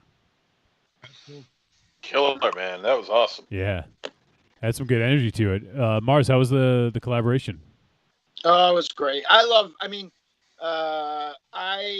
Me and Rocky work very well together. I love it. It's very easy. He's very relaxed and he originally asked me for just the calls in return, and because I know that we're coming from the same place, I sent him a track of just that, and then I just sent him a different stuff I was riffing on, you can hear me, do my best Bon Scott during the "It's a trick or treat" and stuff like that. Here in the background, yeah. And my only regret is that I tell him, and I wish he heard me call into the guitar solo. So it was just so fun, and he's so easy, and we have a bunch of stuff that is in I would say in a state of disrepair now, but 2020 looks like that stuff will finally the cards will be right for that stuff to finally go on. So but he's awesome, he's great, and he was telling me that when he recorded that guitar track, it was 24 hours or so after Eddie Van Halen died, and he said, I got to get some tapping in this if that's the case. So that guitar solo is killer. That's what stood out to me is when I heard that, I was like, holy shit, dude, you fucking killed it on that solo. Yeah, for sure. It was great. He's just great. He is a no pun intended. He's a treat. What I don't recommend is do a Star Wars podcast with him because he will talk lordly about having sex with everything in the cantina. So and that's not a lie. Like I will tell you this. All If right. you think I'm bad, like my celebrity butthole fetish doesn't even like fucking move the dial. Oh But yeah, man. that's great. It's great. It was so fun. I was dancing, I was singing, I was shaking. You know, I don't. Again, like I said, like I do a thing in the Deadites, and over time, Tiny caters to that. So I don't often have the opportunity to kind of bust out my. You know, it's been a while since the Velvet Whores hit the stage, so I don't really have the opportunity to bust out my 70s, glam punk chops. That is ironically kind of where I'm from, so it's cool. It's great. I don't have enough good things to say about Rocky, and I hope everybody enjoyed it. And if you did enjoy it, No Man is available on iTunes and Spotify. I don't think I'm gonna start working with him to get his covers up because Tiny and I have been doing that ourselves. So, but like his normal albums, his normal music, iTunes, Spotify, and wherever fine streaming music is. Definitely check them out. Tell them that you dig it, and tell your friends. Yeah, definitely, man. What was that movie from again, Mars? Trick or Treat. Trick or Treat, right? So obviously not. We're Yeah. not. Yeah. So Yeah, it's about a hair metal adjacent, like back like pre hair metal, like crew rat type front person who is resurrected and runs amok through satanic stuff. Yeah. Sammy Kerr. Yeah. Sammy Kerr actually crashes his own like tribute concert at one point. It's pretty fucking epic. And it stars Mark Price. Yeah. That's Skippy, right? Yeah, Skippy from Family Ties. Yeah. Yeah. I think we've been together for a million years. I think we'll be together for a million more. So I'm going to try and get that other video set up, Mars. But glad we're able to do that one. And thank you to Rocky for allowing us to do that. He just released it. Once again, that's on YouTube, so people want to go check it out, listen to it again, comment, let Rocky and No Man know what you think. Let me catch up in the chat room. We got a bunch of people chatting. Let's see. Tim Chuma says Korean Film Festival in Australia is on today. Might watch Train to Busan again and Swing Kids on SBS on demand. Tim Chuma also says, reminds me of Raven Shadow trying to use my camera at Rock and Shock, and Mars is laughing so hard by the time he worked it. You could see it in the photo. Also, Aries took a video of it. That was pretty fucking outstanding. Yes, Raven Shadow. Camera. Lots and molecular structures. Okay. It was an Australian camera. So that's it was backwards. So was the button on the other side? So you should have just pushed with your left finger. Barbs and spiders on it, man. I don't fucking know what they have. Oh, fucking Christ! And plus, you don't know what Tim's a hygienic guy, but you don't know what he brought back from Australia: death spores or crocodile eggs. Or you gotta be careful, right? I don't know how the fucking mechanisms work. Right. I'm gonna make, so I'm putting like pictures like of my friends and stuff up on a certain part of my room, and I got some ones I love. I got the ones of me and Ari and Johnny and Tiny, and I got a nice one of me and Tiny and she, who for the remainder of this podcast will not be named in case she's still listening. And I have one that is a picture of me and Stephanie Wiley that Raven Shadow took, and I'm gonna put right next to it the picture that Raven Shadow took of himself trying to take the picture. Oh, God. You have that? Yeah. That's awesome. Christ's sake. Raven Shadow. You're I'm just not a a fucking mess. videographer, and I'm no nurse. That's what I thought you were going with that. I'm like, that sounds familiar. Yeah. And I'm no Well, neither am I, nurse. but at least I know how to use a goddamn camera. Yeah, but whatever. But the problem is you use it to take selfies at Walmart. So fundamentally you would be better off if you guys could somehow meet in the middle of your camera usage. The world would be a better place. Hey, I was just amazed he was looking in the right end of it. Wait, which one? You in the camera. Well, whatever. I mean, I don't know. They're different now, man. I used to have. They're not different now. He just posted it's the same camera in the U.S. as it is in Australia. Well, I don't believe his lies. Okay. That's not true. Oh, if Tim Schumer, you listening to that? If I throw my phone, it won't Accusing you of a liar, man. Yeah, an Australian phone has a pouch to carry a smaller phone in it. It's very different. Yeah, exactly. Yeah. Then why is there Netflix America and Netflix Australia? Things are different. Because there is a Netflix Australia, there is a Netflix Australia, and a Netflix United States. But there is no. And also to be. There is no Nikon America and Nikon Australia, or Apple America and Apple Australia. It's just Apple. To be fair, also Raven Shadow, if there was only a Netflix America, it would be very hard for Australian people to bring their disc to the Dropbox. True. Yeah, those late charges would be murder. But no, Tim had a very nice Peter Parker, camera. Like, I didn't want to break it. It was very nice. I didn't know what the buttons were. There's lenses involved. You know what I mean? Film. I didn't want to hurt it. Well, yeah. You probably would have broke it, so you're probably good. Let me check some more of the chat room. Skeletron is now hanging out in the Trick or Treat Radio chat room. He says Paranorman is one of my favorite animations of all time. Oh, it's fantastic. Yeah, so good. We did it on the show. You guys remember? We did it a long time ago. Yeah. Yeah. I was pissed. So Evil Corny says, did MZ actually watch Paranorman? Yes, he did, because we did it on the show. And his name's not Michael Ravenshadow. Wait, what? First time Mike says, I love Night of the Demons. Yeah, that's such a good film. It's so ridiculous. I mean, everybody is such an asshole in that movie. Literally. Everybody's such a jerk in that movie. Now, MZ, let me ask you a question. Like you just did, and I watched most of the reviews. My favorite being, because I have video of me and you running amok in a Spirit Halloween. So, I enjoyed the one that you did, Spirit Halloween. It brought back good memories of us, hitting the Spirit Halloweens back in the day. But did you find doing the 31 days of Halloween, did it enhance or hurt your Halloween?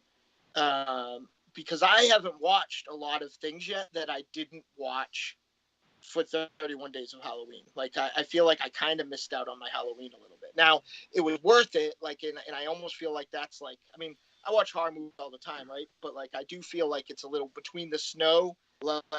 If this was a normal year, I would have gone out and saw my nieces and nephews and done trick-or-treating and stuff, and then come and done this. Mm-hmm. This year, I felt like, I didn't get as much. Do you feel like it enhanced or hurt your Halloween? No, it did nothing but enhance it, because I mean, you do it anyways, right? I do that. Yeah, I do this anyway. Only this time I got to express my reviews online on the Trick or Treat Radio Facebook page, and it got me to watch a couple of movies that I haven't seen yet. So no, nothing but good came out of it. I enjoyed it, and I look forward to doing it again with a whole different batch of films. So maybe we can do a mid I wish I thought of this.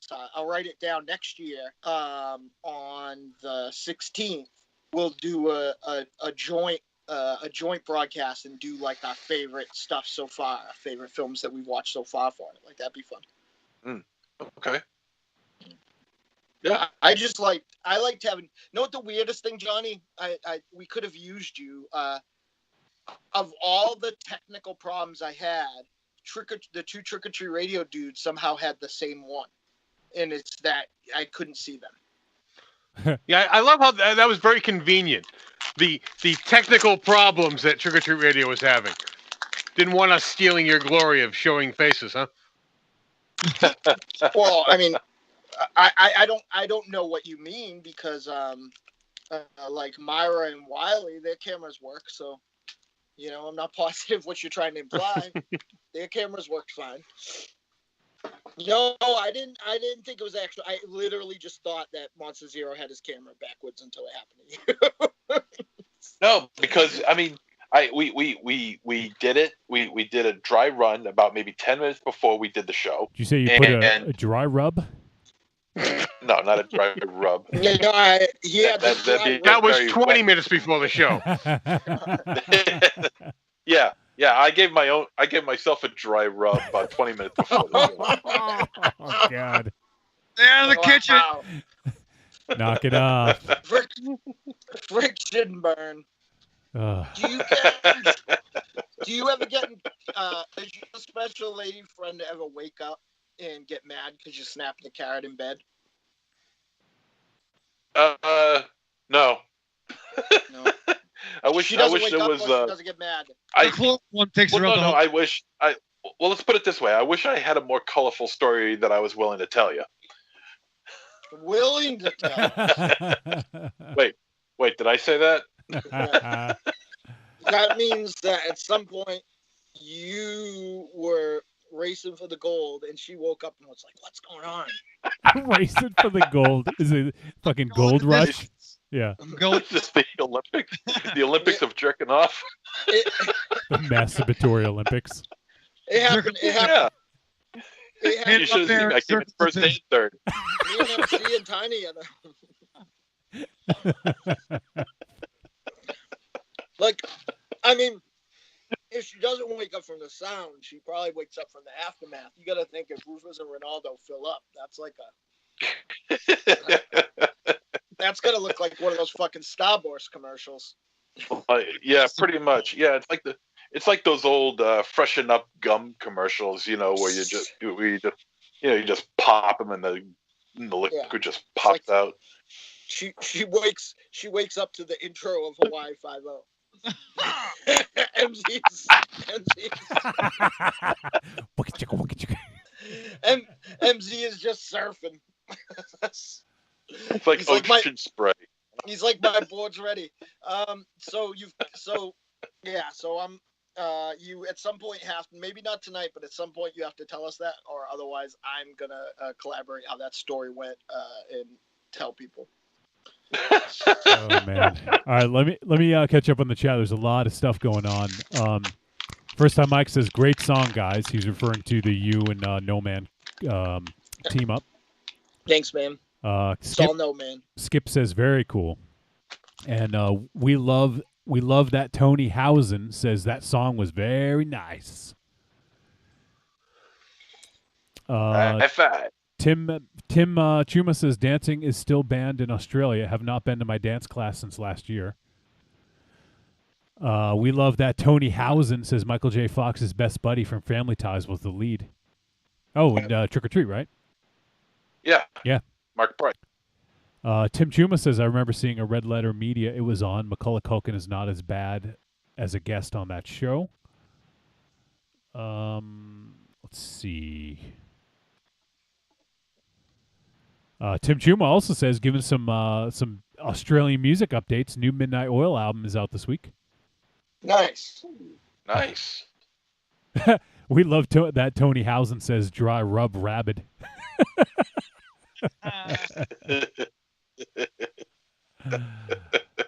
Evil Corny says mine kicked ass Mars, and I talked about that film Starfish, also fun dip. Yeah, no, Corny and I had a great rapport. I love being on him and Corey's podcast, but Corny and I went on and had a very interesting conversation. Like I said, these all had their own thing. One night Wiley and I are talking analytical, socio-political situations and metaphors. The next night, Corny and I are talking about if you're a pimp and your prostitute turns into a zombie in a theater, can you fire her, or can she sue you for workers' comp or whatever? It was a very interesting, diatribe discussion. Oh shit! Our boy Ledger He says, I always show up at the wrong time. I don't know, it was like 10 minutes ago, so I don't know when he showed up, but. Either buttholes or dry rub. We got Creepy Girl was asking if the show's over. Still going, Creepy Girl? Speaking of dry rub. Oh, shit. Our boy, we haven't seen him in a while. K-Double, Kevin Kelman has popped in. What's up, Kelbrook? You remember the K-Double, right, Raven Shadow? Raven I Shades? do. Cape Dubs. Didn't we meet K-Dub? Yep, at That Ring of Honor show, right? In New York. Yeah, that's right. It was it the New Japan Ring of Honor show? Yes, yeah. Where all the merch was sold out before they got there. That sounds about right. No, that's awesome. Thanks for checking in, K-Double. It's good to see you, man. All right, I think we'll take a quick break. This we want it to be done by now, but we're still going. We're actually getting close. We're getting close to wrapping up. But this is going to be not a break per se. I actually need a break. I need to go run to the bathroom. So we are going to play. I think I got it, Mars. I think I got that Deadites video. So we're going to give that a shot. If it doesn't work, I'll figure something else out. But I think I got it going. I got a different version of it. It's a lower fidelity, but I think that will work. So we'll give that a go. Mars, do you want to set this up real quick before we pop over to it? This is from one of our best Halloween shows ever. The last Halloween show at the Lucky Dog Music Hall. And I loved it. It was killer. And this was also the night that I found out that I had cancer, because by the second song I couldn't sing. Luckily, this is the first song, so I'm okay. But this features an incredible Deadites lineup. It was a real neat time, and it's in who was actually in the band, and kind of transitional time, and I fucking loved it. Check it out. It's a real good time. Aries is up there on stage, but you can't see him for whatever reason. The camera doesn't go that far. You can't see Andy Christ very often either. But there's a lot of people you can't see. Luckily, you're not in it. Round Trip Jones rather isn't anywhere near his keyboard, or else we wouldn't be able to see him either. But yeah, this is Ghost by the Deadites, my favorite song. It's a good time. All right, so let's check it out, and we'll be back in just a few minutes. What's the matter with you people? What's the matter with you people? Can't you dance? Can't you appreciate?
Friends.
on the show, I'm just gonna be like, I like the part when Granddad's a Funk came and checked Miss Matrix head for ticks.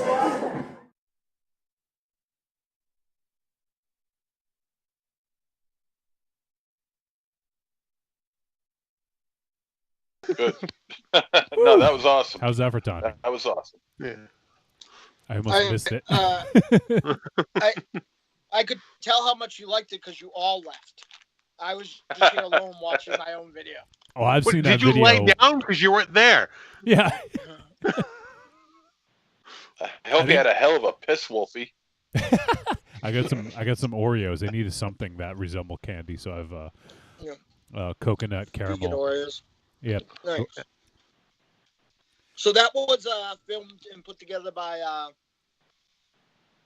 Pete Massatelli and Michelle LaValle at Bad Brother Films, and it's real cool. I'm really fond of that because you know, the audio is just a live mic, but you get to see, I think, the energy of the show. So I really enjoy that video. Yeah, it was very, very cool. Yeah, it definitely captures the energy. So. And I missed the dog. Yeah, I do too. I miss Miss Matrix's skeleton costume. I thought you were gonna say you missed the skeleton cock. Wolfie, I have something for you. That too. So, Ted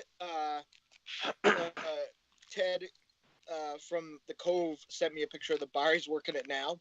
And he said, in honor of you on Halloween, he hung up skeleton cock behind the bar. He still had it? Yeah.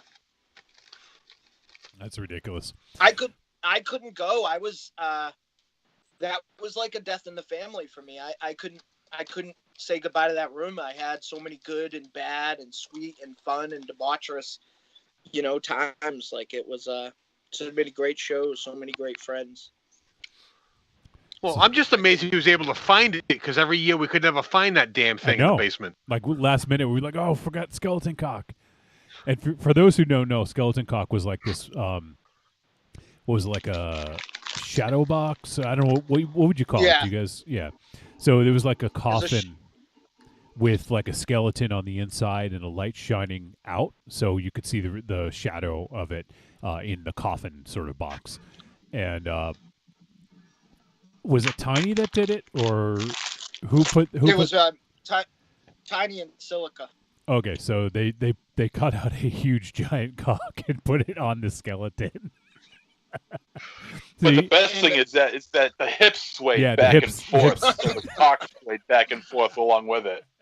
And me and Matrix wrote a skeletal cock song. Skeleton cock, skeleton cock. Skeleton cock. Swings like a cock, it's the skeletal cock.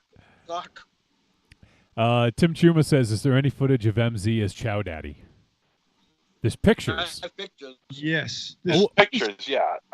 There might be video because Was that when Jeremy McFarlane got engaged? Was it? Yes. Yeah, because you were on fucking stage. Because you told me to. I didn't even know what the hell I was doing there. You told me to go over there, so I did. And now... One of the most special moments of his life. And Chow Daddy is standing right next to him as he asks his girlfriend for her hand in marriage. Yeah, they flew from Texas to New England to show, and Chow Daddy. What's that? They flew from where? Texas. Yeah. To New England. Yeah. And Chow Daddy. The only thing that would have been better is if Chow Daddy had the ring. And he had it in like a hamburger and opened it up. And he asked, "Fucking, you wanted to marry him?" Like, will you marry a burger? Spaghetti. Fries. And then I moonwalk off the stage or something like that. Do the spaghetti thing. Yeah. First time Mike says, "Man, if I lived around you guys, I would have been partying right there with you." Engagements get me roaring ready and rock steady. Well, I was certainly rock steady that night. Fidelity. Commitment. Divorce. Forever. Alimony. Divorce. I'm tired of pretending. I like commitment. I'm tired of girlfriends and things that I don't.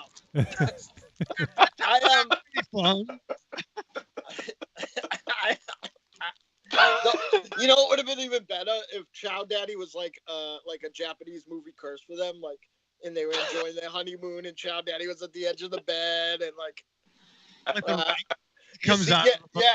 Tape. You see the car driving away with the cans that says "just married," and Chow Daddy sits up in the back seat. Where now see if Chow Daddy was to perform the ceremony, how great would that have been? I Like, now pronounce you man. Wedding right there. I now pronounce you man, wife, and weird Michael Jackson animal fork. Lion man. In a red sweater. No, wasn't it a varsity jacket that said Chow? No, it was just a red sweater that said Chow Daddy. That's what he wore. Man. Yeah, right, like Michael Jackson Thriller. Yeah. Not good. Do we know whatever happened to Chow Daddy? He's in jail now. Yeah. Last I knew, he's in jail. I guarantee he's either working at that Denny's with Juventud, or he's Juventud. Some jabroni named Juventud. Yeah. Or he is in the cell right next to Jared, because there's no way that guy wasn't creepy and didn't have a weird career trajectory. That guy was so fucking weird. Spaghetti taints. I mean pizza. For some reason, I always thought Chow Daddy was TK Carter, and I know I was wrong on that. I could have sworn it was him. All right, so we've talked a lot about Chow Daddy in the past, so let's put that baby to bed. Let's put a pin in that Lion Man guy. All right, so let me see what else we got here. All right, Marz, this is actually a good time to do this. You have something else. It's not necessarily an announcement, something you announced a while ago, but this is something that's coming out imminently. Yeah, it should have been out. Actually, and this isn't a complaint, but if it was another night and I didn't have this broadcast, we would probably get it out tonight. But we're talking about putting it out on Day of the Dead, because we had a weird logistical problem where someone was running things as a last thing through a grammatical program, like a grammar check program, and when we put it back, it fucked up the format of everything. So in addition to when I found out about that car crash yesterday, I was like fucking doing the most arduous space bar, moving things back, paragraphs back where they are, whatever. But it'll be out shortly. The name of the compilation is perfect for this show. It is VHS Nightmares. And in VHS Nightmares is my first prose. I started this company with a listener of the show, Julie Meows, who is now missing. We can't find her anywhere, legitimately. And it was picked up by the amazing Jamie Hayes, who's the editor-in-chief of the company. But the creme de la creme, in my opinion, the thing that's going to put this over the top is the art designer is the amazing Aaron White, who the Deadites and I have been working with forever. He drew our first cassette cover. So for Kill, Kill, Kill Some More, a collection of love songs by the Deadites. So it's pretty cool. VHS Nightmares will be out shortly. It'll be available on Amazon and Kindle, and later on in the week, it'll be available through a download that you can get it for us. It's a benefit for We Love Kim Cody, and she needs it more than ever because everybody's disappeared except Johnny on my screen. Everyone's still there? Yeah, I can only see you. Oh. Because of it's just everything that's going on now. Okay. But yeah. But at any rate, in my story is named Big Time Brawl at Guts Lake, and it is the story about a gentleman named Harpo Leonard, and you don't learn much about his background, but what you do learn is he is compelled to help people. And he is contacted by a ghost who is a victim of a slasher.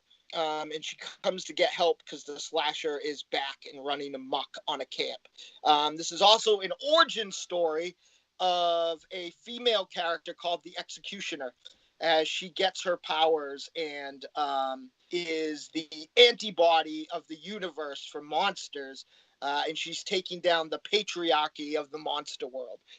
So, this was an experiment for me to somehow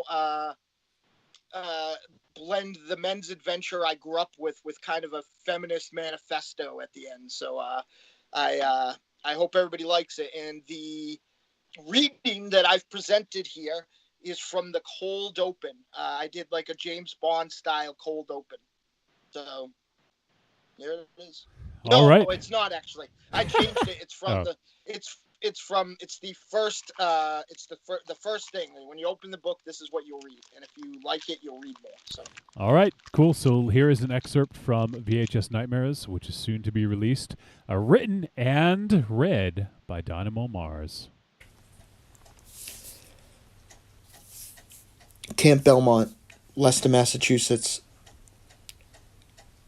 June 12th, 11:50 p.m.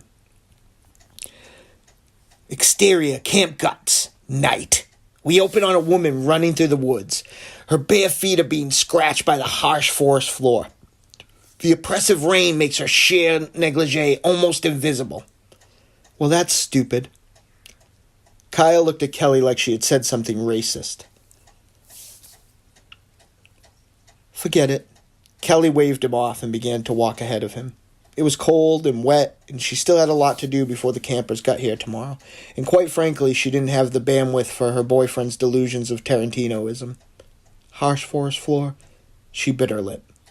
Not worth it.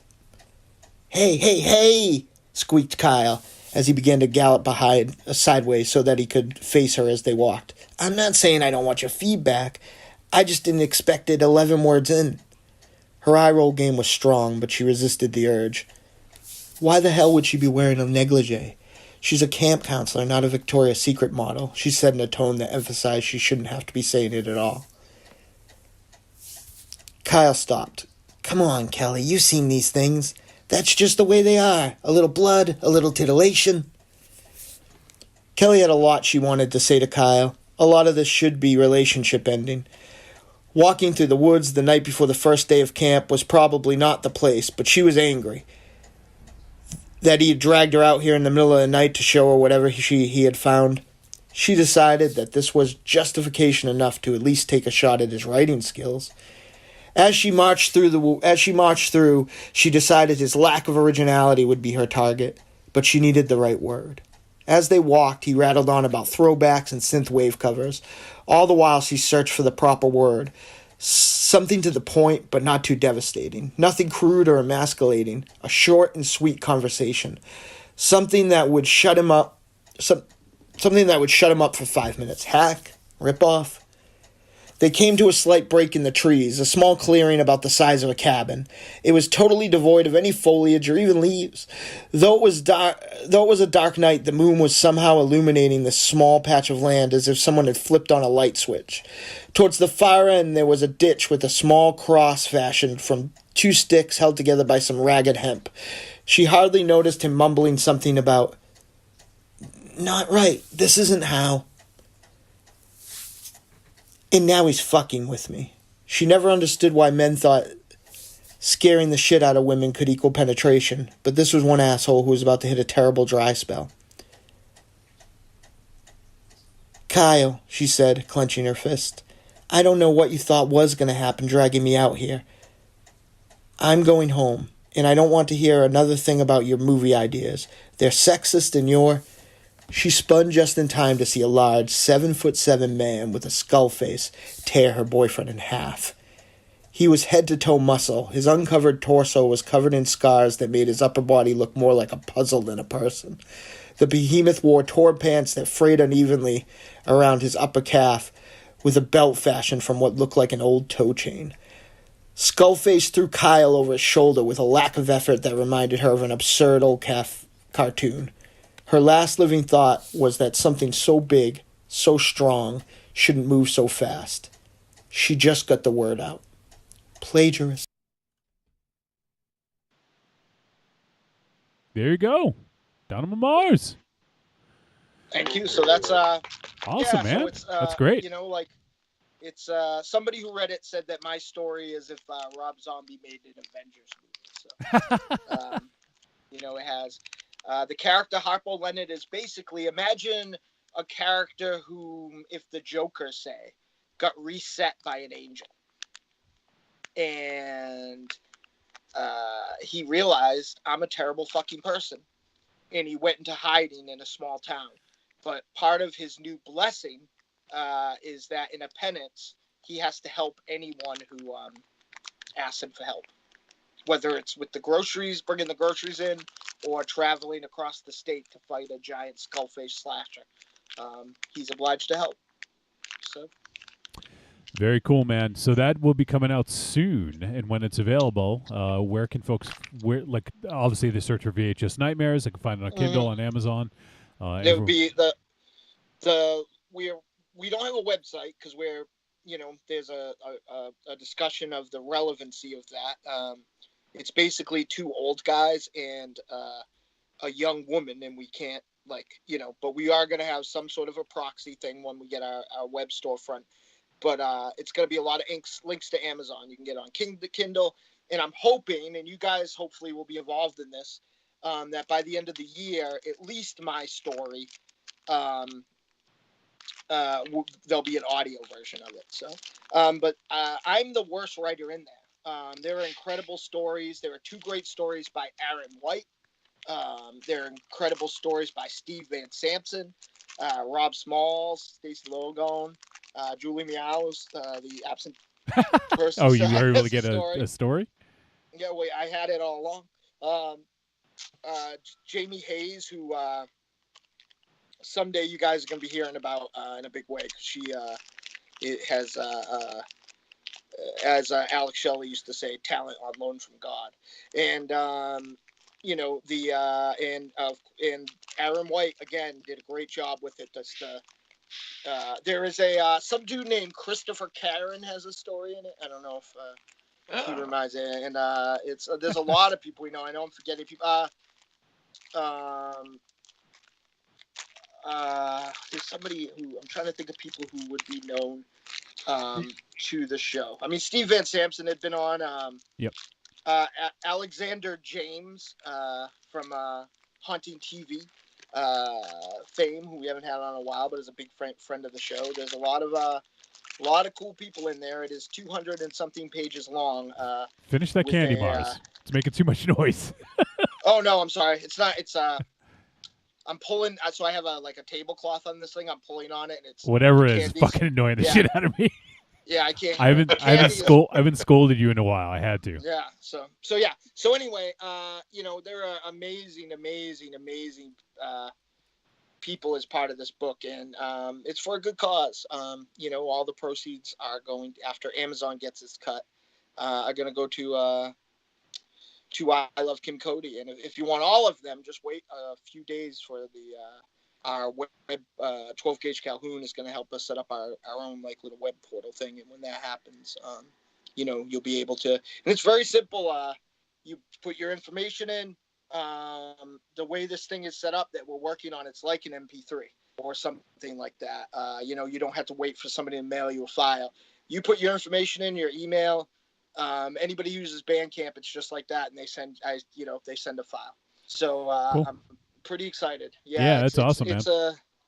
I mean, it's not what I do, so I hope I don't bring the book down, and I also hope that I don't, you know, like I hope people are gentle with me, I guess, because like I said, it's you know, that's about, you know, this 40-page story is my first prose. So you know, I hope people, you know, dig it. It's got something for everything. The thing that I found the most interesting, and I think it's something that we would talk about on the show, is that Patrick Grayhall has a story in here. Is that everyone viewed those times differently, right? So for Aaron and I, it was a time of like really grubby grindhouse cinema because of the age we are, right? For some of these other people, it's more cheesy. You know what I mean? So like there's like different different Brian Wolford has an couple of awesome stories in here. Brian Wolford has I can't pick a favorite, but I love Brian Wolford has a story called Burrow Show. That is about two young lads who get in trouble in Mexico. Reverend Scott has a story. Wow. It's pretty great, and everything is pretty great. Like I am like really blown away by like there was no stories I didn't like, and some of them are short. And Aaron White wrote the wraparound, and not only is it about the same kind of cursed tape, the first one is written like an 80s VHS movie, and the last one, which wraps up the book, is like a J horror, like going into the end of that cycle. So it was really cool how he did that. I'm really enjoying it. There's art. The cover in the back art is by Matt Haney, who did the comic. Aaron made really kick-ass chapter headings. So we try to make our books as nice as possible. So as opposed to just like, word, like, chapter or whatever, each chapter has its own like little inside cover. And it looks like a synthwave album cover, to be honest. And it's pretty cool. I love it. I think you guys will dig it. Yeah, let me chat room first on Mike says sold. Skip says I'm looking forward to reading it. Very cool. And then Tim Chuma says stop with the wappas. And this goes back about 15 minutes ago, but K Double said about Chow Daddy, I think he's haunting a Denny's bathroom. I think that's probably accurate. All right, so yeah, it could be. Yeah, so we want to keep things rolling. We're nearing the end here. We have another song, and then we have another short film to play. That's the one we teased out, Raven Shadow. The one that features Raven Shadow without any goop on him. No black goo. No black goo. So, were you an imposter? Were you just like trying to like assimilate so that you wouldn't get eaten? No, in fact, I was the most legit character in the film aside from the two leads. Legit, huh? I'm legit. Because you were too thick. Well, that's just a reality. But the execution of my character, the outer work electrician that got possessed. For Christ's sake. Named Ted. When everyone heard the you'll see on the film, stay tuned.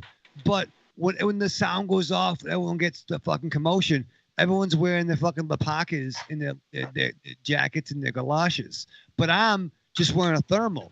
So if it's the middle of winter, I wear a thermal around the house watching. Yeah, you know why, Raven Shadow? Because everyone else was outside for a good hour waiting for the shot while you were inside, and you just came out right before they started shooting.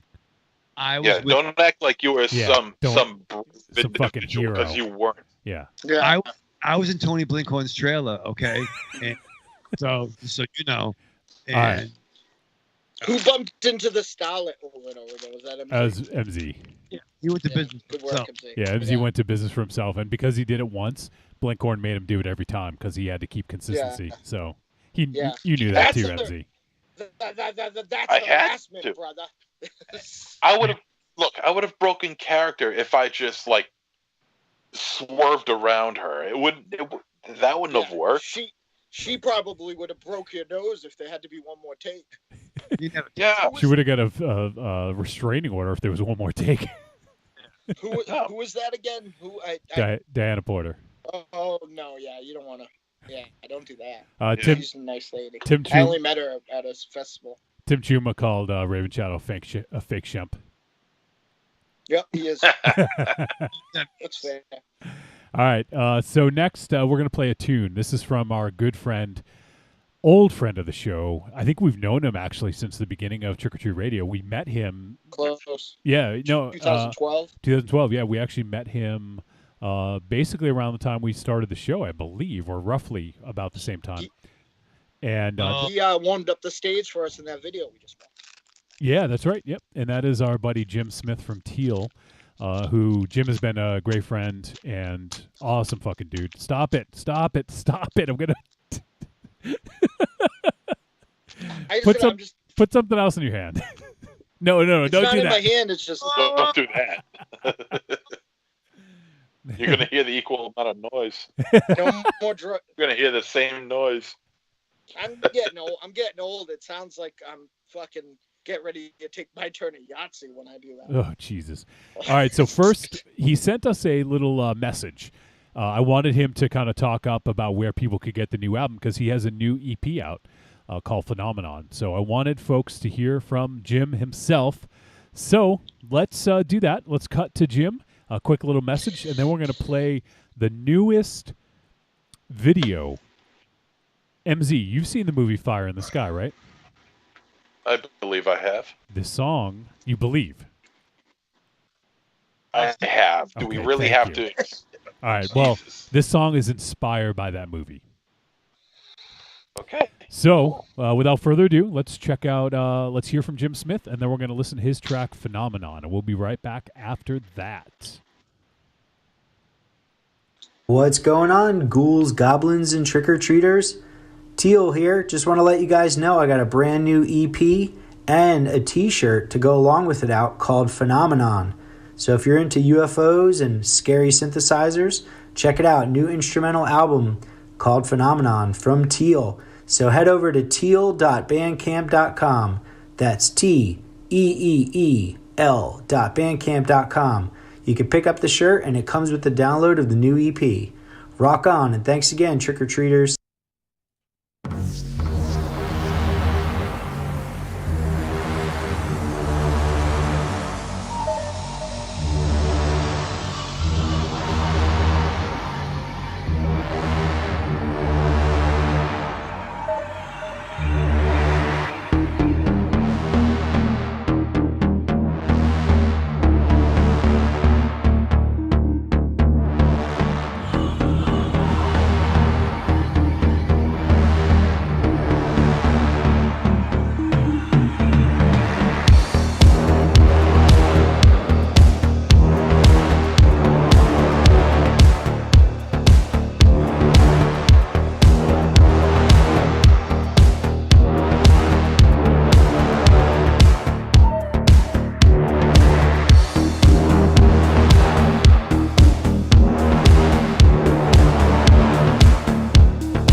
Fuck, that tune rips.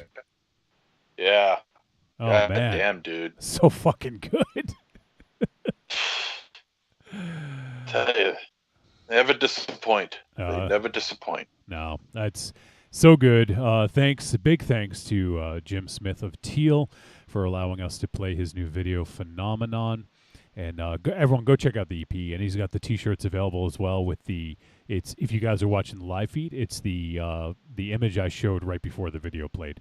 That's the T-shirt. You can get it on his Bandcamp. So go search for Teal's Bandcamp and give that a look. Definitely want to rock that shirt. So fucking good. Oh my god. Yeah, that was pretty insane. K Double says that was fucking dope. Nice job, Jim. Raven Chat, what'd you think of that track? It's fucking killer, dude. You didn't hear it. I did. It was How'd it go? Yeah. I did. Mars just rised up like the fucking Undertaker. Oh. It's like manservant incubus. What was that? Yeah. The fuck? Raven Shadow. Yeah. I will give my Avengers number 7 if you tell me one word from the song we just listened to. Yeah, give us one lyric. There was no lyrics. How do you know? Sorry. It was all instrumental. Did you say Shremental? Shemental. You're Shemental. Shamil. Shemental. That was nice. You're menstrumental. Whoa. Oh, well, yeah. See, yeah. Who's the goose now? Yeah, you're in trouble. I'm proud of it. What's good for the goose Now is you've good for the Gandalf. Now you're being too loud. Yeah. Yeah, it's almost 11. Jesus Christ, we're going late. We're going to get your we got to do the blackout tapes. No, I got to take Ollie out too. I We know. got to hurry up. I know. Well, we got one more video left, so we are winding things down here. But Aries, I never heard back. Did you have something that you prepared or not? No point in dragging this out, so we'll just go to No, the video. if you prepared something, no. I want to hear it. Yeah. No, I don't want to drag this out. I'm so not just playing. go. No, Not dragging out. I'm not playing the It is video. dragging out. I'm not playing the video until you dragging do it. We're gonna go all night if you don't. Aries. We're not leaving. We're not leaving. You could have just said no, Aries. I'll just have another technical problem and disappear again for 5 minutes. Not on this Aries, show. I'm gonna die when we get offline because it's like I don't know. She's I probably don't not know. listening. She's probably not listening now, and I'm gonna hope that she's kidding because I had hoped to be able to confess my love in a more eloquent way instead of on Trick or Treat Radio with you assholes. Yeah, like but, you've never done that before. No, that like, wasn't. this is for real. That wasn't. Or all the that ground real. with a fucking deli. Yeah, with the deli. I have a dinner. Halloween Frankenstein ring and everything. Coke and grenadine. Coke and grenadine. Coke and grenadine all around. Yeah, grenadine. Yeah, so Aries, what you got? What? No. We're gonna go all night then. You guys ready to batten down the hatches? Wolfie, let me get my rapper. We're not leaving. You threatening me? I still got plenty of whiskey next to me. I can sit here. Okay, we'll just sit here all night. Yeah, filibuster. Can we talk about my new drink of choice? Sure. Mescaline? Mescaline. Is my other new drink of choice. I thought we were going to tell people about that. So my drink of choice is as you guys know, I'm not a mixer type guy usually, but I've been taking like a quarter or a little bit or like a half a glass of Kraken in some ice, and a little bit of Dr. Bob's. It is Dr. fucking what? Dr. Bob's kosher soda.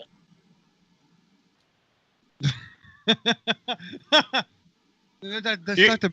Brown's. Really? See? You can't read.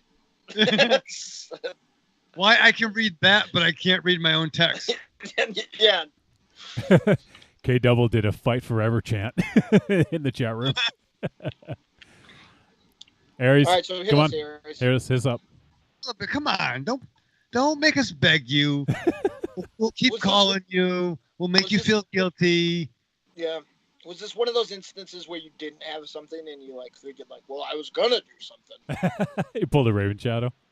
my gimmick. I mean, you're saying you didn't want to drag this out, and now you're dragging it out because you don't. No, I'm not dragging it out. You guys are dragging it out.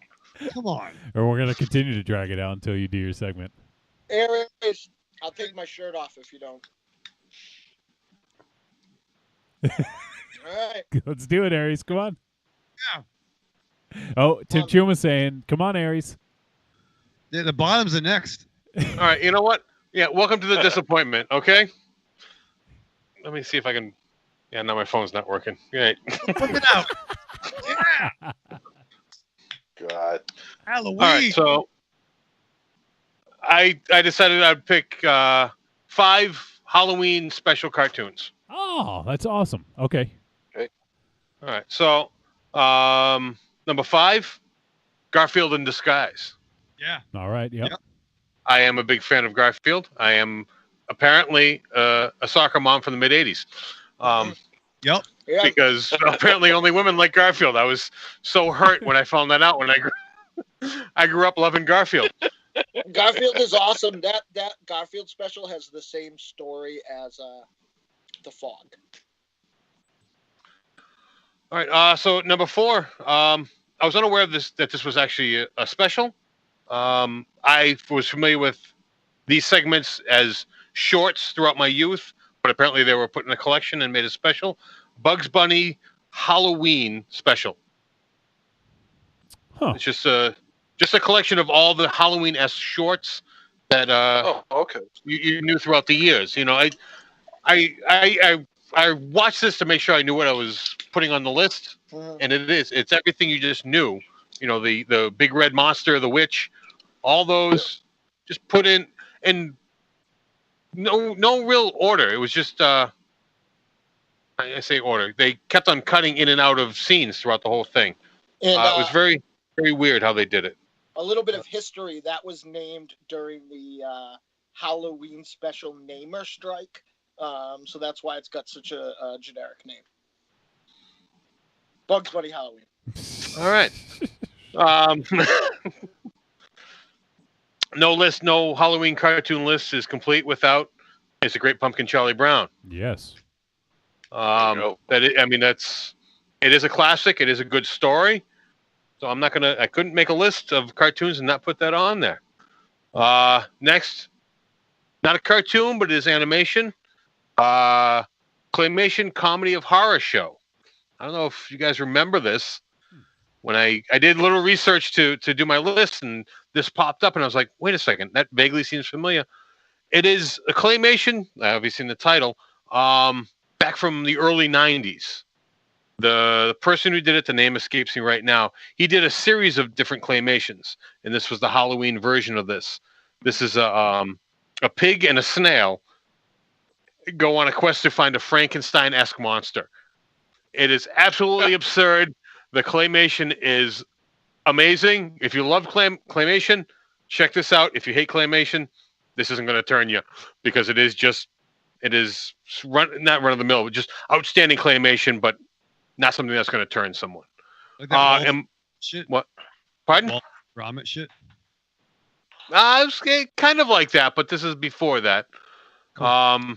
And my number 1, as my phone disappears, The Adventures, The Adventures of Ichabod and Mr. Toad, as it is known as the full thing, but what normally just aired on the title on TV around Halloween was the Sleepy Hollow segment of that. Yeah. I do recommend anyone that has the opportunity. Would you stop that? Anyone that has the opportunity to check out the full segment of this, which is available, I believe, on Disney Plus. The Mr. Toad segment goes widely unappreciated. Check that out, because I do love this movie as a whole, and it is only a little over an hour in length. So there you go. There's my list. Aren't you so happy you made me do that? Yes, I am. That was a great list. Actually, it's funny. I was actually hoping someone would do something along those lines, whether it be like sitcoms or like animated. So I'm glad you did. I think it's awesome. And I did want to mention this. I forget the wording now, but I would have liked to have incorporated The Simpsons into that, because they do have their Treehouse of Horrors.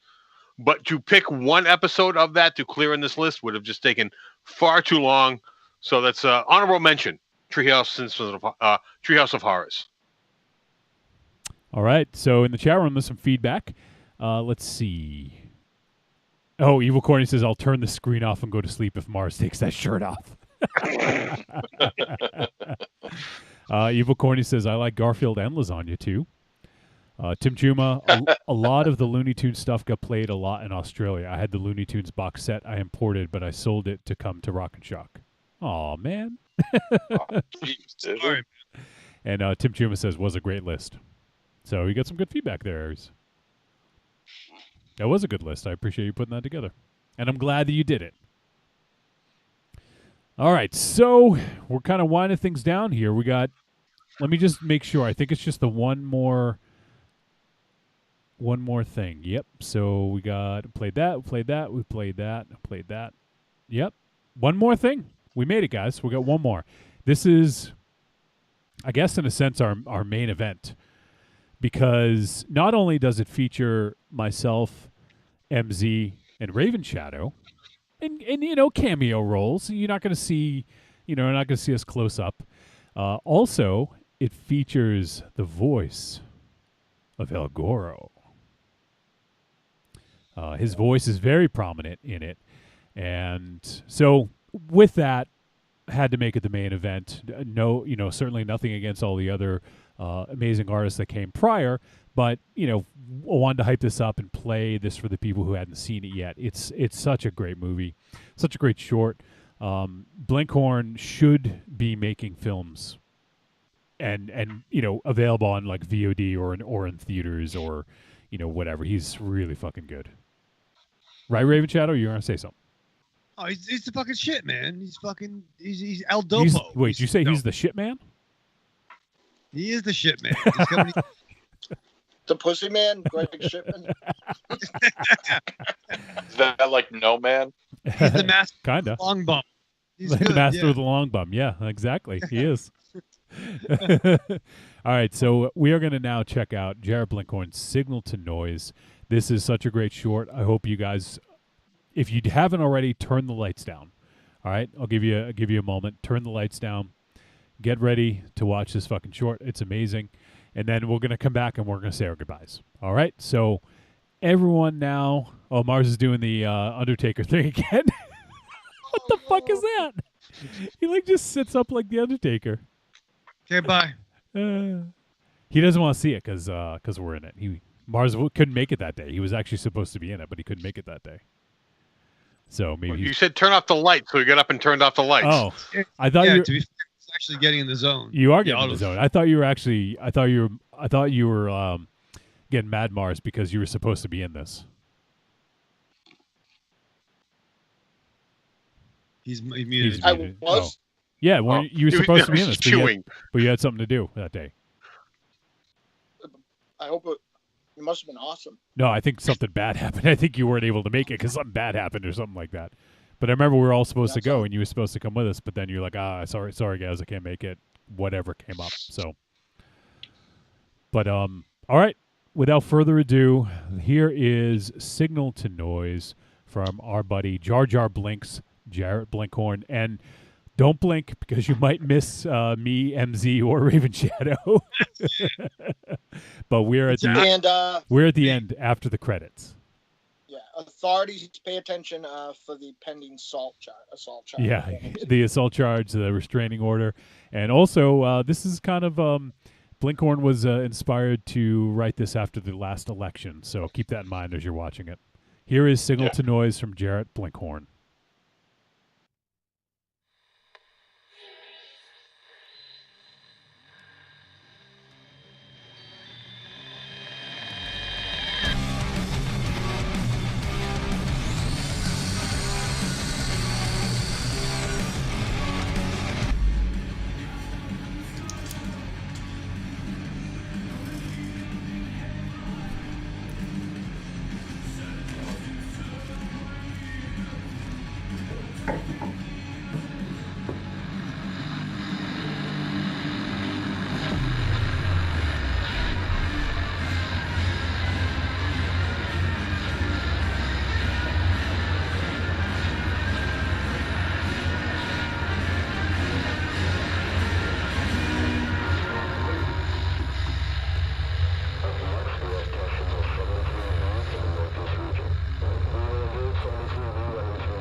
FM 79.7. Do we have your clearance, sir? Mr. President?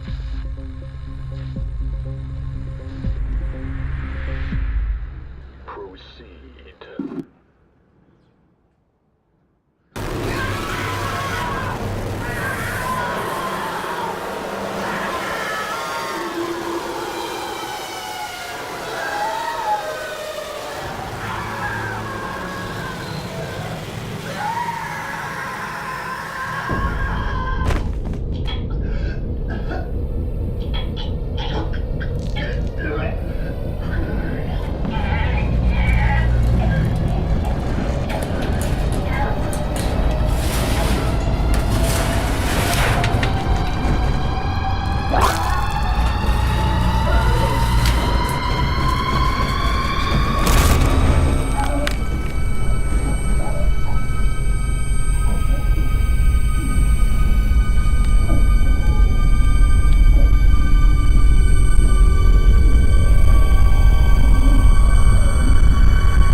Thank you. And God bless America. Okay. Who's next?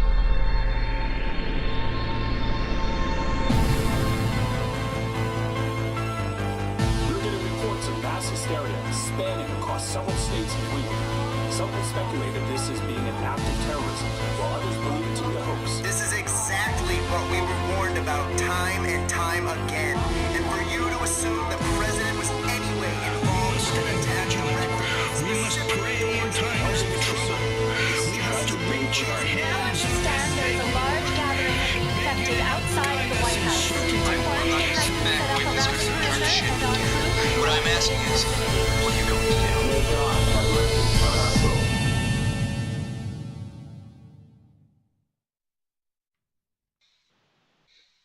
Fuck. Love it. Yeah. Nice job, guys. Yeah. Really good. Yeah, if you blink, you definitely would have missed us. You missed like I'm probably in at the least. MZ you could see approaching the actress on the side, and then Raven Shadow looking real menacing, in the back. But yeah, it's a fucking great short. It's so good. Yeah. Wait a second. Did those words actually come out of your mouth? Raven Shadow looking menacing. Timestamp. Nick. Going in the back. Timestamp that. I was at my head. All you see is a beard. Yeah, you're too thick, Raven Shadow. I am too thick. Yeah, you are. So in the chat room, Skip Shea says Jarrett is one of the best filmmakers I know. Screened this film at the Shauna Shea Film Festival. It's one of my favorites. Yeah, he's so good. I wish he would get together a feature because the dude is so fucking talented. Like, and I feel like he's just barely scratching the surface too. Because he put that together in I don't know how long it took to write the script and all that, but I know he put it together relatively quickly. And if he had a pre-production, a budget, and able to do something, he would do something really fucking amazing. So. Well, its craft services are off the fucking charts. Yeah, craft services, unbelievable. Yeah. K Double says, "Fuck, I blinked." Tim Chuma said it was great. K Double says, "Seriously, that was damn well done." Corny says, "Nice." And then Tim Chuma says, "Another radio show to listen to. See you later." All right, Tim. Thanks for tuning in, buddy. We're wrapping up anyways, so appreciate you spending your Dia de los Muertes with us since he's in the future. And Halloween's almost over for us, so that's it. That's it, guys. This was fucking fun. That's it. I feel that's it. Show's over. Show's over. Show's over. Show's over, said the lady. Pies up, said it, girl. So, for any of our Patreon listeners, just want to let you guys know we'll be hopping over to Discord. So, actually, let me post the Discord. So, in case people aren't already on our Discord server, I'll go ahead and post the link so you guys can join. Let me me see. I'm going to post it in the chat room on trickortreatradio.com. First Time Mike says, I love this film. Awesome, First Time Mike. Glad you dug it, man. So we're going to be going doing the little bit of the blackout tapes over on the Trick or Treat Radio Discord. If you're not already a Patreon supporter, go ahead and subscribe. Think of this as a cover charge, right, Raven Shadow? $2. If you're not already a subscriber, get in for $2. So go ahead. Just to be fair, back before there was an apocalypse, remember those who remember and forget, like $5 is a pretty dope cover charge, but we've paid like $20 cover charges. I don't want to talk about it, but I'm saying that $2 is a decent cover charge. Yeah, it's real good. Or if you want, you can do $5 to for the next tier, or $10. So whatever tier you want to help support the show. But the after party will be over there. So go ahead and give that a look-see. And we're looking forward to continuing the party. When the party ends, the party just begins, Raven Shadow, right? I think it's when the show ends, the debauch begins. Yeah, okay. Because we're getting fucking toe up now. Aries is coming over, for real. I don't think he is. Let's come over, dude. All right, well, let's start to wrap things down. So, Marsman? Hey, guys. I miss you all very much, and I really enjoyed hanging out tonight. It was awesome. So thank you so much for this team up, and thank you so much for having me, and I love you guys. So thank you very much. And to the listeners who I don't get to speak directly to all the time, you guys are the best listeners of a podcast on earth. So thank you very much. Love you, buddy, and glad you could join us for this. It was super, super extra special, and you it looks like you got the bug, and maybe you're going to continue to do some stuff in the near future. Yep. So people can look at the Deadites page or your page, right? Yeah. Me and Raven Shadow are going to do a show called Treat or Trick Radio. All right. He's going to produce it. You heard it here first. He does have a studio there, so. Yep. I do, yeah. I mean, I'll be like fucking like, I don't know, who's that dude in The Walking Dead that like broadcasting to nobody or some shit? Oh. Like what? That's the trick. Yeah, exactly. All right, Mars. Well, thanks, man. And everyone go check out VHS Nightmares when it comes out. Probably Monday, Mars? Is that what it sounds like? I think that AW, I keep wanting to call him AW. AW is pulling for the Day of the Dead, which is Tuesday, I believe. Okay. So there you go. Look for it soon. And also in the future, there'll be some updates. We'll talk about it too, but the Deadites comic with Matthew of Omaha looks fucking amazing. So can't wait for that. And you heard it first. That's one of 2 comics he and I had. Ooh, tease. All right. K-Double says, we love you too, Mars. Thanks, guys. Thank you so much. All right. Let's go around and say goodbye to the rest of the folks, starting with MZ. All right. Mars, good seeing you again, man. Take care of yourself. And arrivederci and happy Halloween, douchebags. All right, Harry's. Mars, it wouldn't be podcasting without you rustling rappers the entire show. It was a good time. I rapped Tupac. I rustled Tupac. I rustled. Yeah, all dead rappers. Yeah. Humpty's dead. I didn't hear you say Humpty. Jesus. All right. Goodbye. All right, Raven Shadow. All right, hey, yo, live fast, love hard. Give me like 15 minutes, take Ollie out in the yard, and live fast, love hard. Oh yeah, survive with your mask on. That's right. Now that intro is different than when I left. Well, we live in different days, Mars. It's a different era. So remember, children, wherever you go, there you are. There you go. Actually, yeah, that's good. So about 15 minutes if you're watching live. We'll be starting the blackout tapes, so head on over to the Discord. You can just chat away until we pop in there, and then we'll be doing a little bit of blackout tapes. Or chat, all right? Yeah, go to the bathroom. Get some drugs. Get some. Jesus.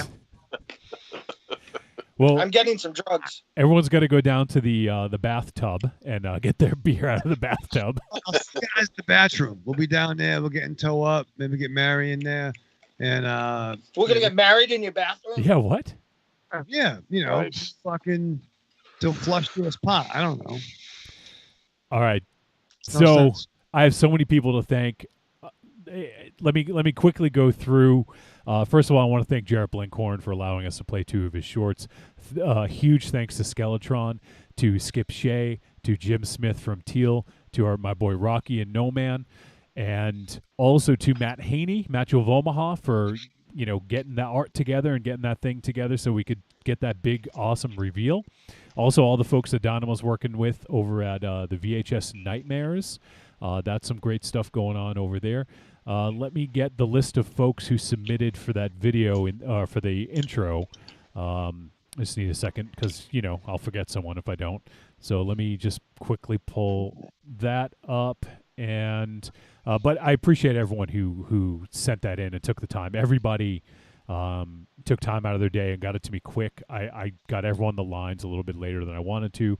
So obviously Aries, all you guys, Raven Shadow, MZ, Mars, thank you guys for doing that. Also big shout out to our boy Carlitos, to EF Contentment. He's the one that did that Christopher Walken voice. That was so fucking hilarious. I had to include. El Goro, first time Mike, Kessa, who just became our latest Patreon subscriber, aka Gene Siskel's balding head. Who's better than Kessa? Who's better than Kessa and Vesa? What? Oh, is that the new tag team? Yeah, Bessa and Kessa. Yeah, fucking Vesa and Kessa. BK. All right, never mind. Big thanks to Marion. And Raven Shadow, big thanks to you for slamming a door. I assume it was you in slamming the door in her recording, which I kept because it made me laugh. I told her I'm like, send him the one with the Foley. He'll dig it. Yeah, no, I did use that one. Thanks to Riku. Thanks to T-Dog. I thought she fucking killed it. I don't know if you guys picked her out, but she killed it. Big thanks to Tim Chuma, Tim from Melbourne. Our boy Dr. Joey Tron channeling the best Charlie impersonation I've ever heard. So that's everyone who was in that intro video. Go back and listen to that. I'll probably post that independently because I'm so proud of that and how everyone fucking came out. It's so good. I probably didn't give it enough love because I only play I wish I could have spent another couple hours editing it, but I think it came out pretty good. So seriously, you guys, thank you so much. Like, for the Patreon supporters, I wanted to do something special for you guys. Hopefully you guys dug that and I wanted you to be involved. So I appreciate it more than you know, and for your support and allowing us to do the show. Thank you so much. And for everyone who spent some of their Halloween with us, seriously, guys, it was fucking fun. It was a blast. I hope you guys dug this format, the shorts and the music. I hope you guys dug it because it was something we really wanted to do, something a little bit different, and hopefully we'll pull it off. You'll let us know. And that is it. So, everyone, we'll see you again next year. Maybe we'll do this again next year. Maybe we'll do a fucking another live show like this. Do like a little short film fest / party / variety show. I don't know. It was fun. Thank you, guys. I'm glad I got to hang out with my friends on Halloween. And we'll see you guys on the weekly show. Thank you once again, everyone. And everyone have a safe and happy Halloween. All right. See ya.